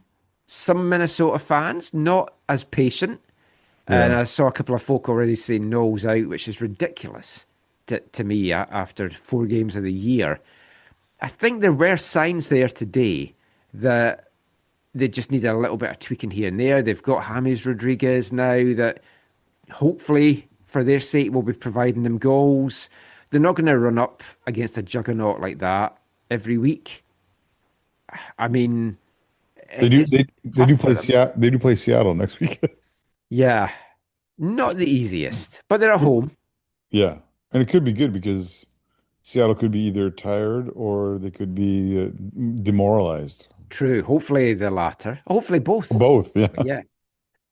But they've had a mixed start of the season, right? Because they had a 2-2 away draw with Austin, then they beat Cincinnati, and then they've had these kind of a 3-1 away to Nashville and a 6-0 away to the Whitecaps. It's understandable that fans, after 2 games, you're let in 9 goals, only scored 1, that fans will be frustrated and concerned and all that kind of stuff. But I thought Knowles is handling it well. Even when I asked him there about, like, do you just kind of want to just shed this and, like, not even just move on, move past it? And he's like, no, we need to learn from this. Like, Yeah. we need to learn from the errors we made. We need to learn, about taking our chances and moving forward. And so, I totally forgot. He's a dude we watched play in USL for Portland Timbers back in the day. Another Kiwi, and I love my Kiwis. Exactly. And they were missing our favorite a Kiwi, our favorite MLS Kiwi, who we'd arranged to speak to after the game, but then was ruled out with a lower body injury. MLS now following the NHL lower body injury route with things that's gone wrong. But we've chatted with Boxy. We're going to get something sorted out because New Zealand obviously here for World Cup games. Yeah. And spoke to him last year and joked about the prospect, he could end up here. And now, of course, he is going to be. And those who are wondering where the James Rodriguez audio is, so post-match MLS teams usually have 1 or 2 players that'll speak to media or whatever, depending, at least one. But after a game like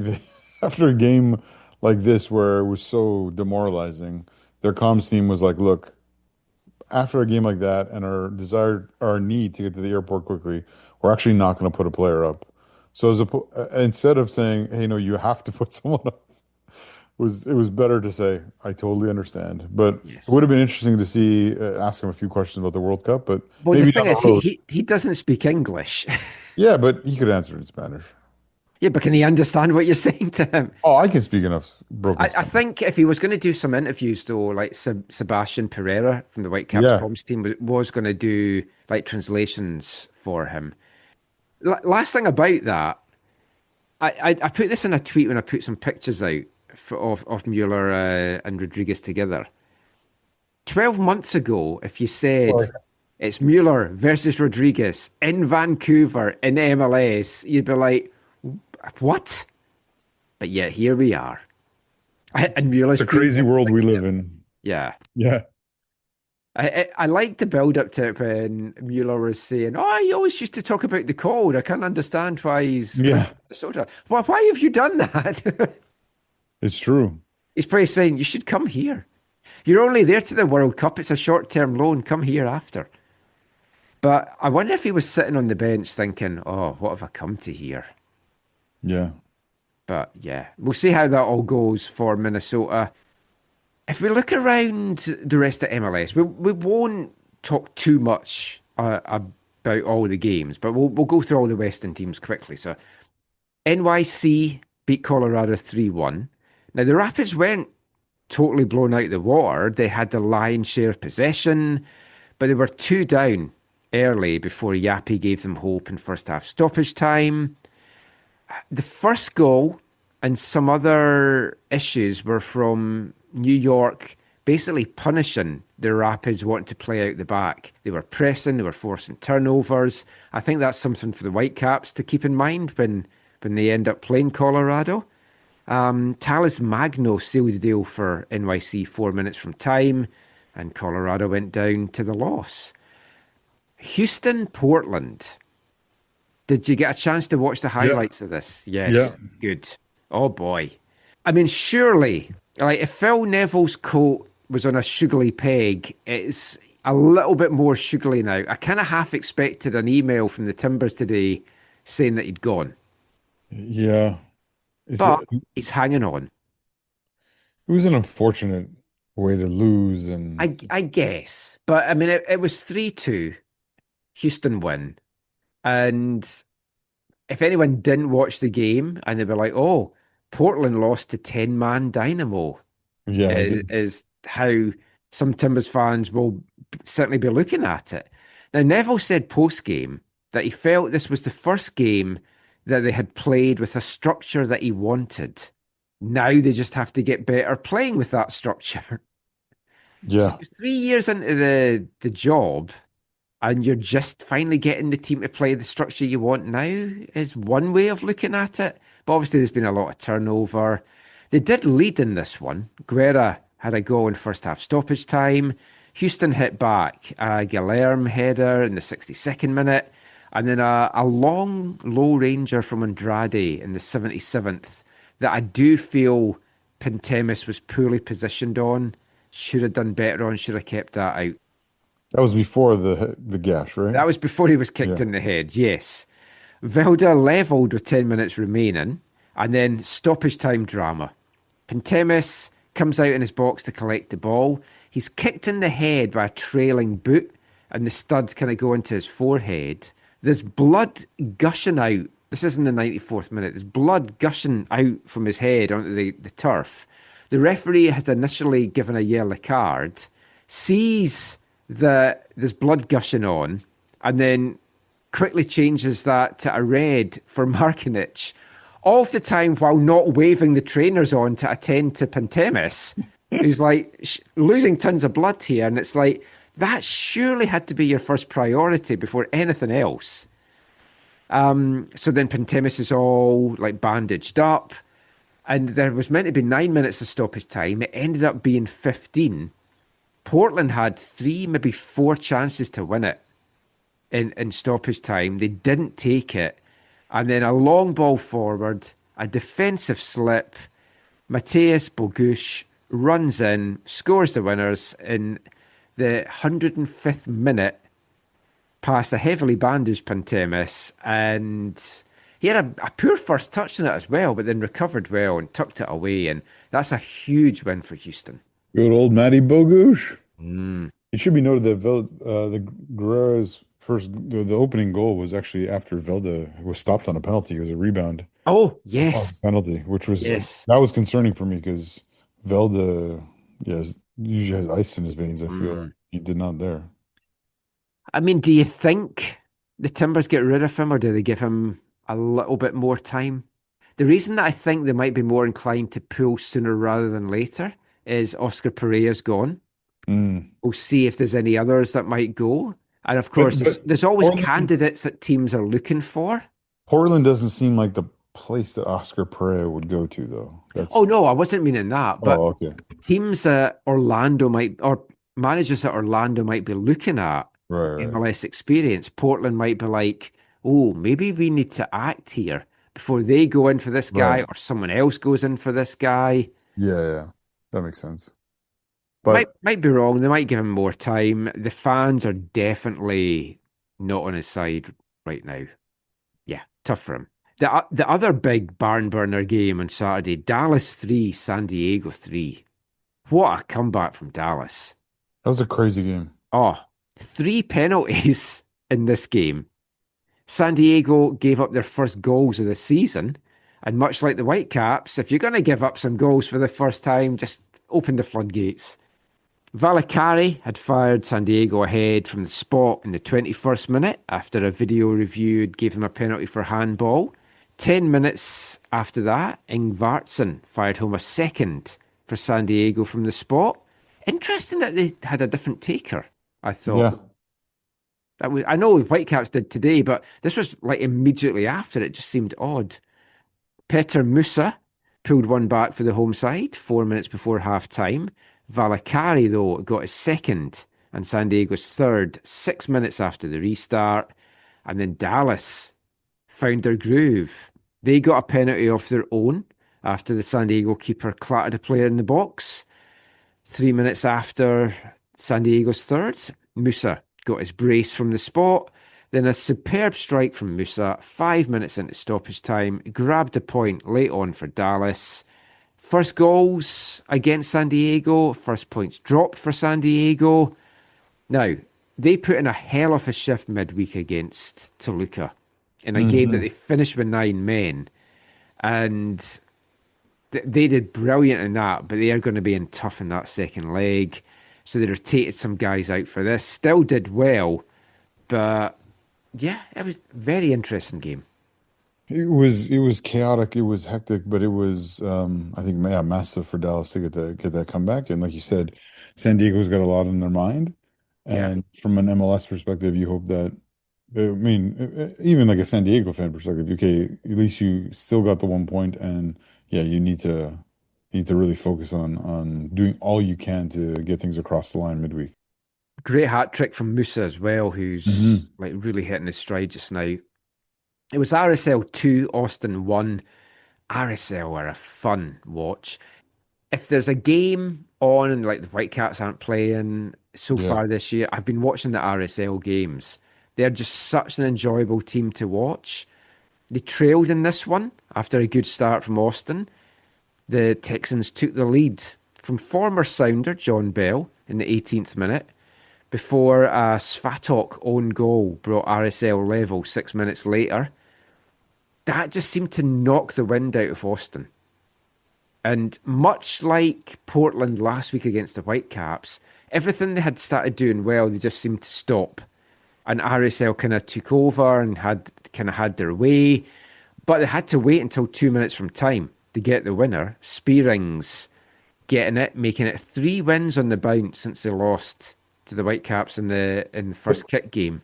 I just saw briefly. Was there a touch on that, or was that actually it was a shot from distance, or was it just there was no deflection on that, right? I don't think so. Oh, okay, it was not. It was nice. Yeah, nice put into the... They're playing great stuff. The young lads are doing so well. I like their jersey. Everything's great from an RSL point of view. Shock of the weekend. Sorry. Sporting Kansas City, away from home, beat the Galaxy 2-1. I remember the Galaxy did have that tough. Yeah, I mean, they weren't playing academy guys in this. What a Mount Pleasant shock this one was. The first goal for Kansas City. Did you watch the highlights of this one? I've seen not all the highlights, but yeah, I've seen this goal. It's by former Galaxy guy, right? Yeah. So Joveljic fires KC ahead 2 minutes in the first half stoppage time, and then gives weird heart gestures to the Galaxy crowd. Like, oh, I loved you when I was playing here. I've scored against you. Because he sort of does like, I'm not going to celebrate, and then brings his hands and he's like, oh, I love you guys. And it's like... It's like, I scored on you, but nothing but love. Yeah. It was so weird. Awkward. Yeah.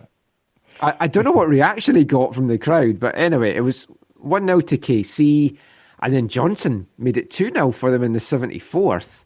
Royce eventually pulled one back for LA with 8 minutes remaining in a chance that was bizarre. There was 2 big saves, and the woodwork was hit twice before Royce tucked it away. It's a bizarre goal, but I thought KC kind of deserved this.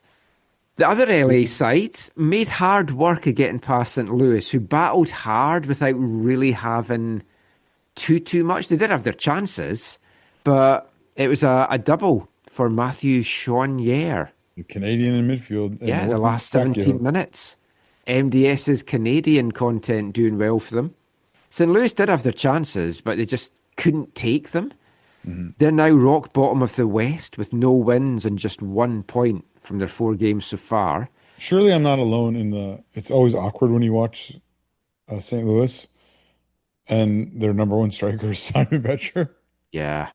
It feels weird, doesn't it? I love Simon. Oh, no, he's a great guy. Starting for you. If he's your starter, you're needing to do some recruitment. Yeah.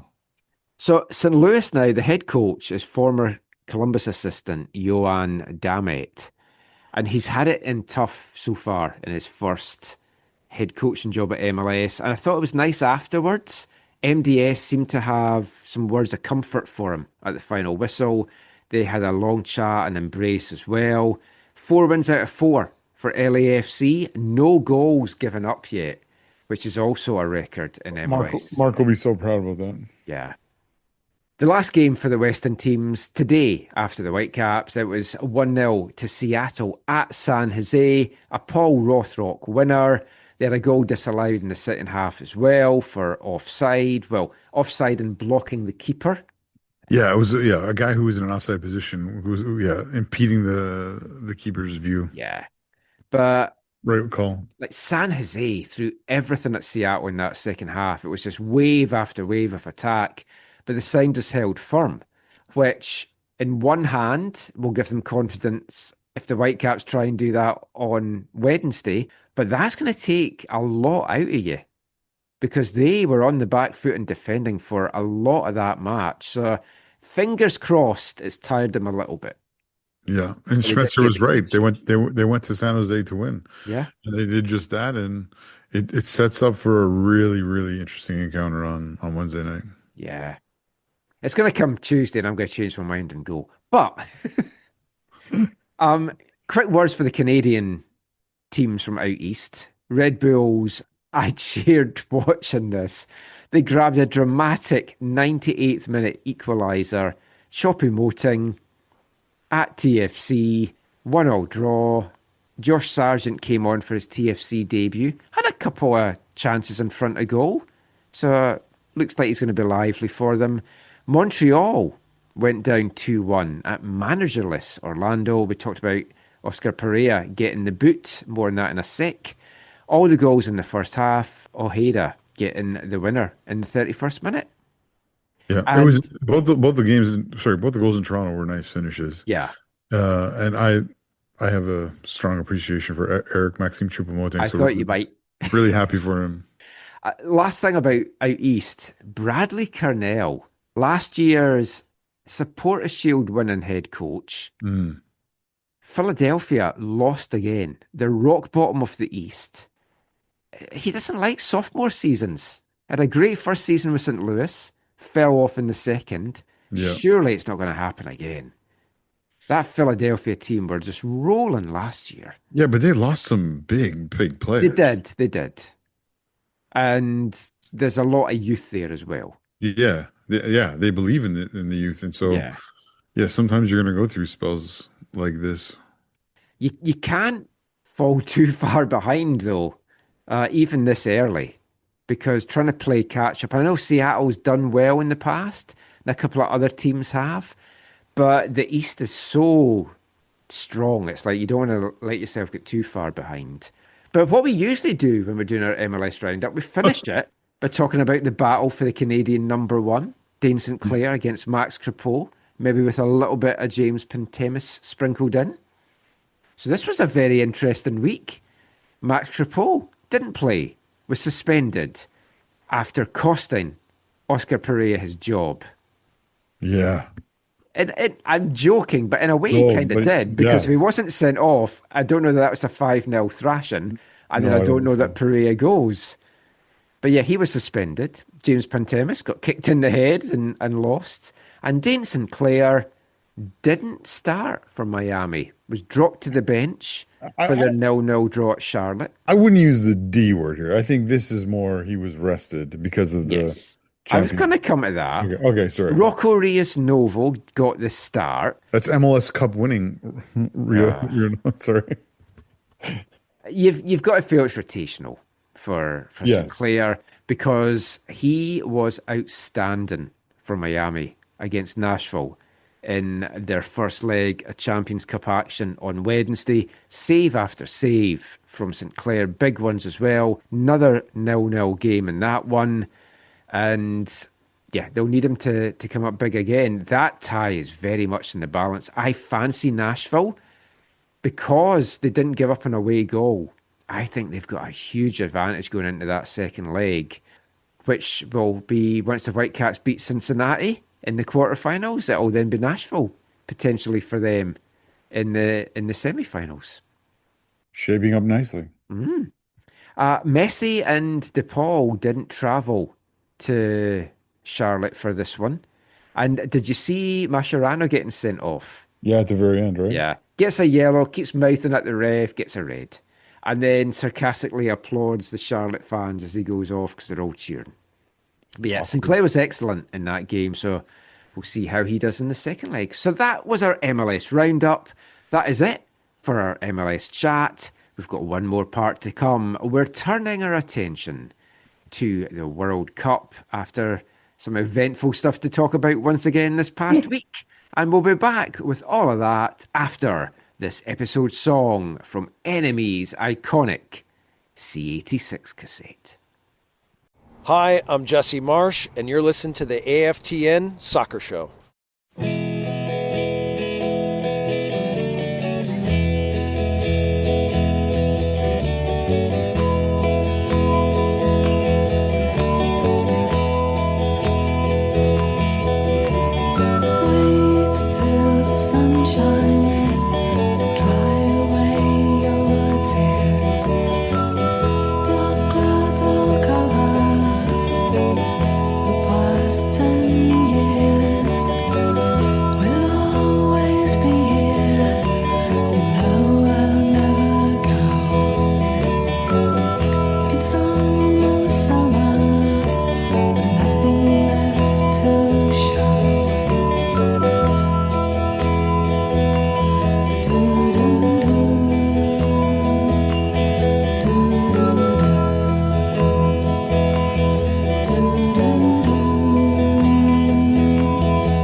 Welcome back to the AFTN Soccer Show on CITR Radio 101.9 FM.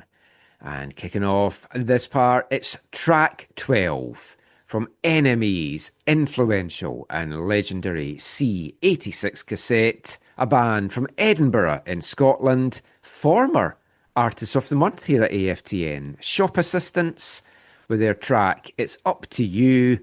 It was the opening track on side 2 of that cassette. Former Artist of the Month, as I mentioned, and we didn't play that song when we featured them on the show. It was originally found as the final track on the band's third release, the 4-track 1985 Shopping Parade EP. The band released 7 singles from 1984 to 1990, one self-titled album in 1986. Some members of the band, including lead singer Alex Taylor, went on to form Motorcycle Boy in the late 80s and early 90s. Alex sadly passing away a few years ago. Their single, All Day Long, was Morrissey's favourite song from 1985 from that Shopping Parade EP. One of the more softer, slower-paced, melodic songs on that C86 cassette. And if you haven't been with us all year, it's the 40th anniversary of that mail order cassette that really set the scene for indie pop in the late 80s into the 90s, and we'll be back with track 13 on next week's show. But for this final part, we're going to talk some more World Cup. The good news to start with, Zach: Foxborough are getting their licence to host World Cup games, including 2 Scotland matches, not from FIFA, but the Kraft family. And I think the 2026 local committee as well are stumping up for it as well. But the Kraft family in particular said that they would pay the 7.8 million that the local council were looking for up front to cover the security costs. Yeah, I still don't understand how this gets to this point, because I don't either. This stuff, I mean, you and I know well enough, this stuff is covered under the FIFA agreements in terms of like, this is what you have to do to be a host, and FIFA's not paying for it. You have to pay for it. And it's like, yeah, it's just it shouldn't come as a shock to all these people. No. And they played hardball, and fair play to them. It worked. And because it's not officially coming from FIFA, no one else can put their hand out. Yeah, it's like it doesn't mean other cities are now going to be like, well, we want this now and stuff. It's a bit too late, I think, to try that anyway now. We speculated last week, is the World Cup going to go ahead? It's hard to see it not, unless things really, really deteriorate in the Middle East. I mean, it still could happen, but we touched on the whole Iran situation last week and what it was going to mean for them with the current war with them in the Middle East. And it's been a wild week in that regard. So at the time of recording this on Sunday night, Monday morning, nothing has been officially confirmed, but a lot has been said. So on Wednesday, March 11th, Iran's sport minister, Ahmad Doniamali, declared that the team would not participate in the tournament. Something that the Iranian FA didn't confirm, and neither did FIFA, but the Iran sports minister did, basically saying you can't have a team going to a country that is bombing that country. And hard to disagree with that, really, whatever your thoughts on the war and the whole Iranian regime is. It's a unique situation. The following day, US President DJT posted on his Truth Social network, the Iran national soccer team is welcome to the World Cup. This coming after the previous week saying he didn't care if they came or not. But I really don't believe it is appropriate that they be here for their own life and safety. Now, that statement can be taken 2 ways. Many took it as a threat that, if you come here, your life is in danger, and as a threat from US or Israeli forces, a warning of what might happen to them if they came to the US. Others have taken it that it's a warning of what their government might do to them after what happened with the women's players who sought asylum in Australia after a recent match. And a lot of those women now have decided they don't want asylum and they're going back to Iran. Anyone on social media will have seen somebody post this week going, let me get this right. A country in the World Cup is being threatened by the FIFA Peace Prize winner, which just makes the whole award even more farcical than it already was. So that statement from Trump understandably got the Iranians' backs up, and the team's official Instagram posted a retort on Thursday saying, the World Cup is a historic and international event, and its governing body is FIFA, not any individual or country. Certainly, no one can exclude Iran's national team from the World Cup. The only country that could be excluded is one that merely carries the title of host, yet lacks the ability to provide security for the teams participating in this global event. I thought that was an excellent statement for them, and doesn't make it sound that they're going to pull out willingly. I mean, the whole thing is a mess. Iran are ranked 20th in the world right now in the latest FIFA rankings. They're scheduled to play in Inglewood in California against New Zealand on June 15th, Belgium on June 21st there, before finishing the group play in Seattle against Egypt on the 26th. Is that one of the games you've got tickets for? No, but I wouldn't mind going. I think that's the same day as a Canada game, maybe. Or a maybe game that one is. There's one or two Seattle games I'm hoping to still try to get to, even though I don't have tickets yet. But yeah. But I mean, that's the Pride match, right? The Egypt and Pride match. Yes, that's right. No, I think Canada does play against Switzerland that day. And I think that might be also the Scotland-Brazil game that day as well. What's going to happen next with Iran is unclear right now. And the thing is, it's likely to be unclear until the war is over. But if you wait until the war is over, which this could drag on for weeks or months, or could be over quickly, it does leave the possible replacements in limbo. So, fake news, or I'm assuming this is fake news, was circulating saying that Italy would get the spot as the highest ranked team taking part in the final qualification playoffs this month around the world. Now, I think this has come from the Israeli side because Israel were third in Italy's Group I, in UEFA qualifying. So if Italy got the spot, they're thinking Israel would then go into the UEFA playoffs. So I think that's where all this has come from. Or it's Italians having some wishful thinking. I mean, surely if Iran were to pull out, it would be another Asian team that would replace them. And that should be Iraq that get in, as they won what was basically the fifth round of Asian qualifying, a 2-game playoff with the UAE in November. And that should then see the UAE going into the intercontinental playoffs. Because Iraq are now set to face the winners of Bolivia and Suriname at those intercontinental or confederation playoffs in Mexico on March 31st for a place in the finals. So things need to be sorted by then. And Iraq's coach, Graham Arnold, is pushing for those games to be postponed so that they can kind of see what's happening.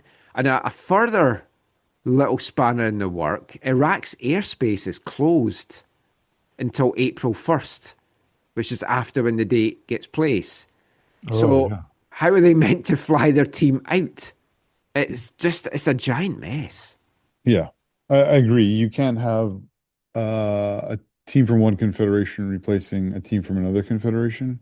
So if Iran is not going to be in the World Cup, and that's however that happens, you can't have a European side taking their spot. It needs to be another Asian side. So I agree with all the kind of you said, in terms of Iraq and then Iraq being replaced. That should be how things happen. I agree with you too. Also, this needs to get sorted like ASAP. Like this is not a small thing. Like I think there needs to be a decision from FIFA and from the federations on are they in or are they out? Mm-hmm.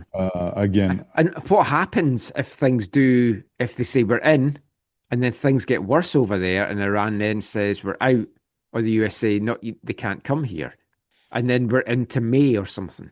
Well, that's for the thing. April. I think that all needs to get sorted now. Like FIFA needs to But they have could sort it now and then things take a turn again. totally. Of course, anything could happen, Michael. But I think FIFA needs to say this is what we want to have happen. They need to work with the host nations, make sure that's going to happen or can happen, or there's no barriers to that, and then publicly say that.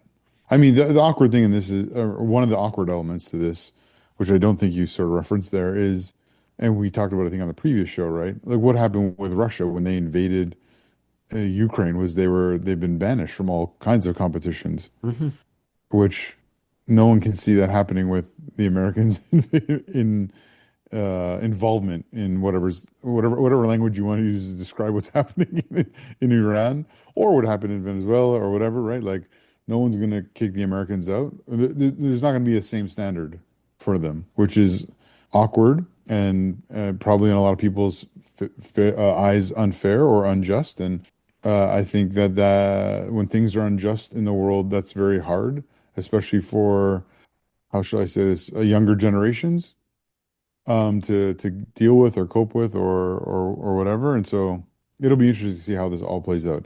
You and I, obviously, from solely a football perspective, long for this tournament to happen, to be meaningful, to be a positive thing for my home country, your adopted home country, and obviously Scotland and Germany and whatever. But yeah, there are a lot of delicate things at play here that there just needs to be resolution or needs to be a plan so that it can all just move forward. Yeah, it's something that I think is going to be very fluid, and we'll kind of see what the next week brings. Let's finish by talking some Canada in this World Cup part. Some positive news about Fonzie. Looks like it's maybe just 2 weeks that he's going to be out. He is going to miss this camp for Canada, but it looked like that injury could have been a lot worse than it's turned out to be. So that is positive, but you'd still then now don't want to rush him back. No, you definitely don't. I'm just calling up here. I'm looking at my phone. I'm just calling up. Where is it? There it is. Just in terms of like Bayern and what's going on with him there, and in terms of when, like, they don't need him. He's not going to be ready, but they should, even if he was ready, let's say, he should be rested this week against Atalanta, because 5 goals up should be enough. Although I have heard you don't have any goalkeepers. Yeah. Well, Flo sent me a message with that. Yeah, we have Neuer has a calf muscle injury, Urbig has a concussion, and Ulrich just tore a muscle in this game. So Klein, he was actually messaging, asking if Flo message said, can Callum Irving come and play? But no, yeah, we have a kid who might play for us, or 19-year-old academy guy is what I read. But so I think Davies will probably miss like the Union game. I think Davies, where is it on here? I'm looking at the schedule. Where is that cup game? Bundesliga. Okay, so we play Leverkusen again April 22nd. So 5 weeks from now. I think for Bayern, that's the date where you want to have him, where he's able to play, let's say, a minimum of 30 minutes. I would think, like, if I was Vincent Kompany, that's what I would be kind of aiming for. And now there might be actually Champions League before that, but yeah, he should get these next few games off, avoid the international. He'll avoid the international break due to all that, and then hopefully get a couple more games off. Okay. Yeah, they just need to not rush him back. Yes. Like, yeah, I do. I still, he should not have played in that game. Yeah. My opinion. So, final bit on Canada. A lot of folk will already have seen the leaks, and it's going to be official on Monday. So the time this podcast out, everyone will have seen it. But the jersey launch for Canada's World Cup jerseys, the 3 jerseys, the red one with a kind of giant maple leaf on the front, the white one with a giant maple leaf on the front and a kind of greyish tone, and then the new 3rd jersey, the black ice kit. Don't know if that's because they're going to be maybe playing some games in the States. They just want to try and fit in with all the ice folk down there. But it's had mixed reviews. I don't mind it. I mean, the first two are not great. Let's put it No, that I way. prefer the white one to the red one. Yeah, If I was going to buy one, I'd go with the white. neither are great. I think this one, the third one, is appealing to people because it's not boring or terrible. Yeah. It looks to me more like a warm-up top than an actual jersey. But Well, Caitlin said, why is it ice if it's soccer and not hockey? yeah, that's another. Well, and it's for a summer tournament.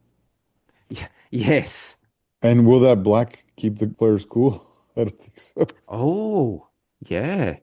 But anyways, whatever. It's gonna be a huge seller. You hope I'm so. pretty sure of that. Well, I think all the jerseys. whatever makes the CSA the most money, right? Like, yeah. I did notice that the CSA had said, I know there's been a lot of comment on the leaks, but we think it's going to be a big seller, and we've spent the day posting it out to sponsors and players and media. And I was like, oh, am I getting a jersey? I don't think I will, but size medium, if anyone from Canada Soccer is listening to this, I'll take any of the three. Thanks very much. But yeah, we'll see how it goes down, and maybe they'll make some history in it, and we can add them to our Canadian Soccer A to Z. That's pretty much it for the show. We've still got Wavelength to come, and of course it's March, so that means it's Football Violence Awareness Month here at AFTN. And saw this story after we recorded last week's show about a match in Brazil where 23 players were sent off after a mass brawl broke out. Yeah, I saw including Hulk. Yeah, Hulk smash. Hulk was back in the day. Hulk was on a list of players that Robbo was trying to convince Kerfoot and ownership to invest in. Needless to say, that didn't go anywhere. Well, no, because when they met him, they didn't like him when he was angry. And they'd already had that with Barry Robson. So they thought, nah, But Carlos is there. I saw the video. A bunch of people sent me the video. Obviously, it's gone crazy viral. It's ridiculous. Yeah. It just starts off with a challenge on the keeper. The keeper reacts, and then all hell breaks loose. I mean, in one sense, I'm surprised we don't see this more from keepers, right? Where they're unfairly challenged or whatever. You know, They get too much protection. I think it's half a dozen of 1/6 of another, because sometimes they are overly protected, but sometimes they just get butchered. And I think, this guy just lost his mind. Yeah. It was a game between Cruzeiro and Atletico Mineiro in the Campeonato Mineiro final. Yeah. There was the one team winning 1-0, and they ended up winning, I think. I think so, yeah. The only injury was the referee afterwards, who complained of a sore wrist with having to write all the bookings in his book and then issue all the red cards. That gesture has been done a few times towards referees. Good for an audio thing. So that was this week's chat about football violence before we get to the song. I had planned to watch the Danny Dyer film Marching Powder to talk about this week. Haven't had a chance. I will watch it for next week's show. Also, when I went down to Oregon last week, I brought with me my copy of Philip Winkler's Hooligan novel that I gave you at Christmas. Oh. Have you read any of that? That's the one I read, right? Wait, no, hang on. No, I read the Hand of God one. Yeah, this was the German football hooligan one. I haven't read the other one yet. I hope to do a bit of reading of that so we can talk about that as well before the month is over. I have another book we need to read together. Oh. But yes, it is Football Violence Awareness Month, and we're going to go back to a band that we've featured several times in our Wavelength section, London band The Business, and this is a song from their 2001 album, No Mercy for You. They're West Ham fans, and this is a song about fighting for the Hammers and being in the old chicken run at Upton Park. This is The Business. The boys are out tonight.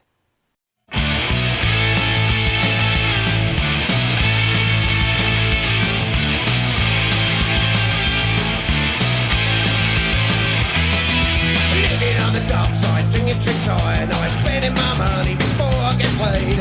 Doing my best to make ends meet. It's something to drink, it's something to eat. The back streets filled with villainous laughter, running through life faster and faster. Follow your team, love and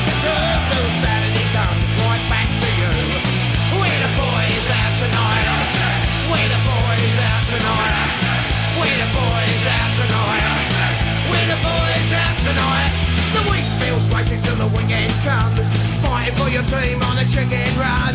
Concrete metal kicked and shoved. Boy and man on sweat and blood. Preachers drinking out of the game. Billy's inside making his name. Young lions who are unable to tame. Tell stories of how we fought for fame. We're the boys out tonight. We're the boys out tonight. We're the boys out tonight.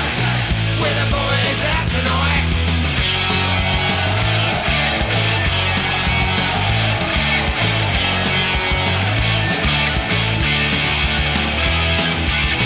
We're the boys out tonight. We're the boys out tonight. We're the boys out tonight. We're the boys out tonight. We're the boys out tonight. We're the boys out tonight. We're the boys out tonight. We're the boys out tonight. We're the boys out tonight. We're the boys out tonight. We're the boys out tonight. We're the boys out tonight.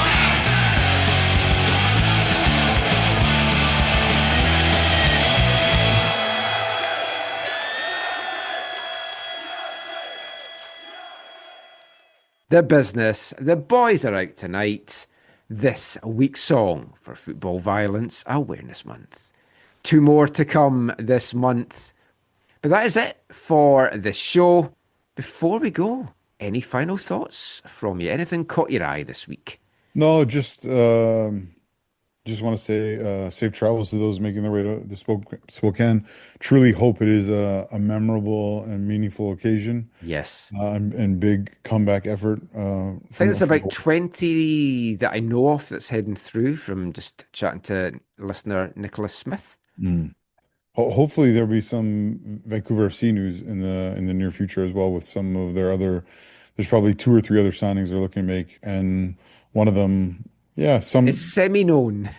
Yeah. You can tell me when we finish recording. See if I know who he is. Do I know who he is? I have no idea. If you do. So he doesn't play for East Fife. As far as I'm aware, no East Fife. We got a point. Oh, against the bottom team. That's why Big Dick was on vacation still? Oh, Big Dick's back, looking tanned. Oh, the fans must love that. Yes. Well, we got a point, so we're happy. It was a Fife derby against Kelty Hearts. We're not sure we're going to win another game for the rest of the year, so we're just hoping our points total is going to keep us above the relegation line, looking at our schedule. But yeah, that was it for another episode of the show.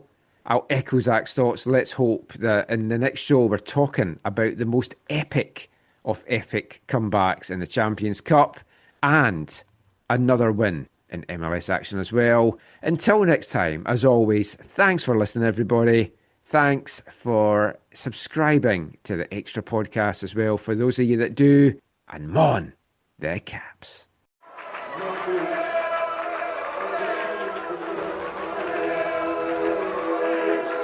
Going to your first match is an experience you never forget. The atmosphere of what's going on around the pitch looks beautiful, and you always look and go, wow, I'd love to play here one day. If you get the bug, it's going to stay with you for life.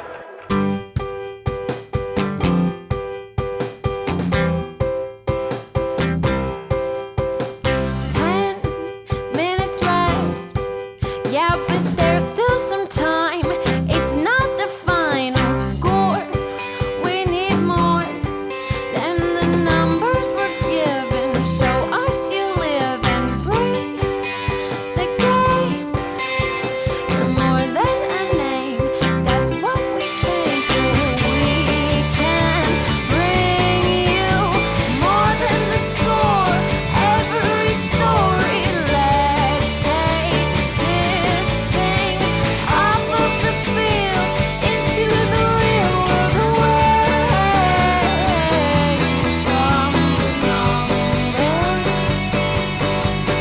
away from the numbers.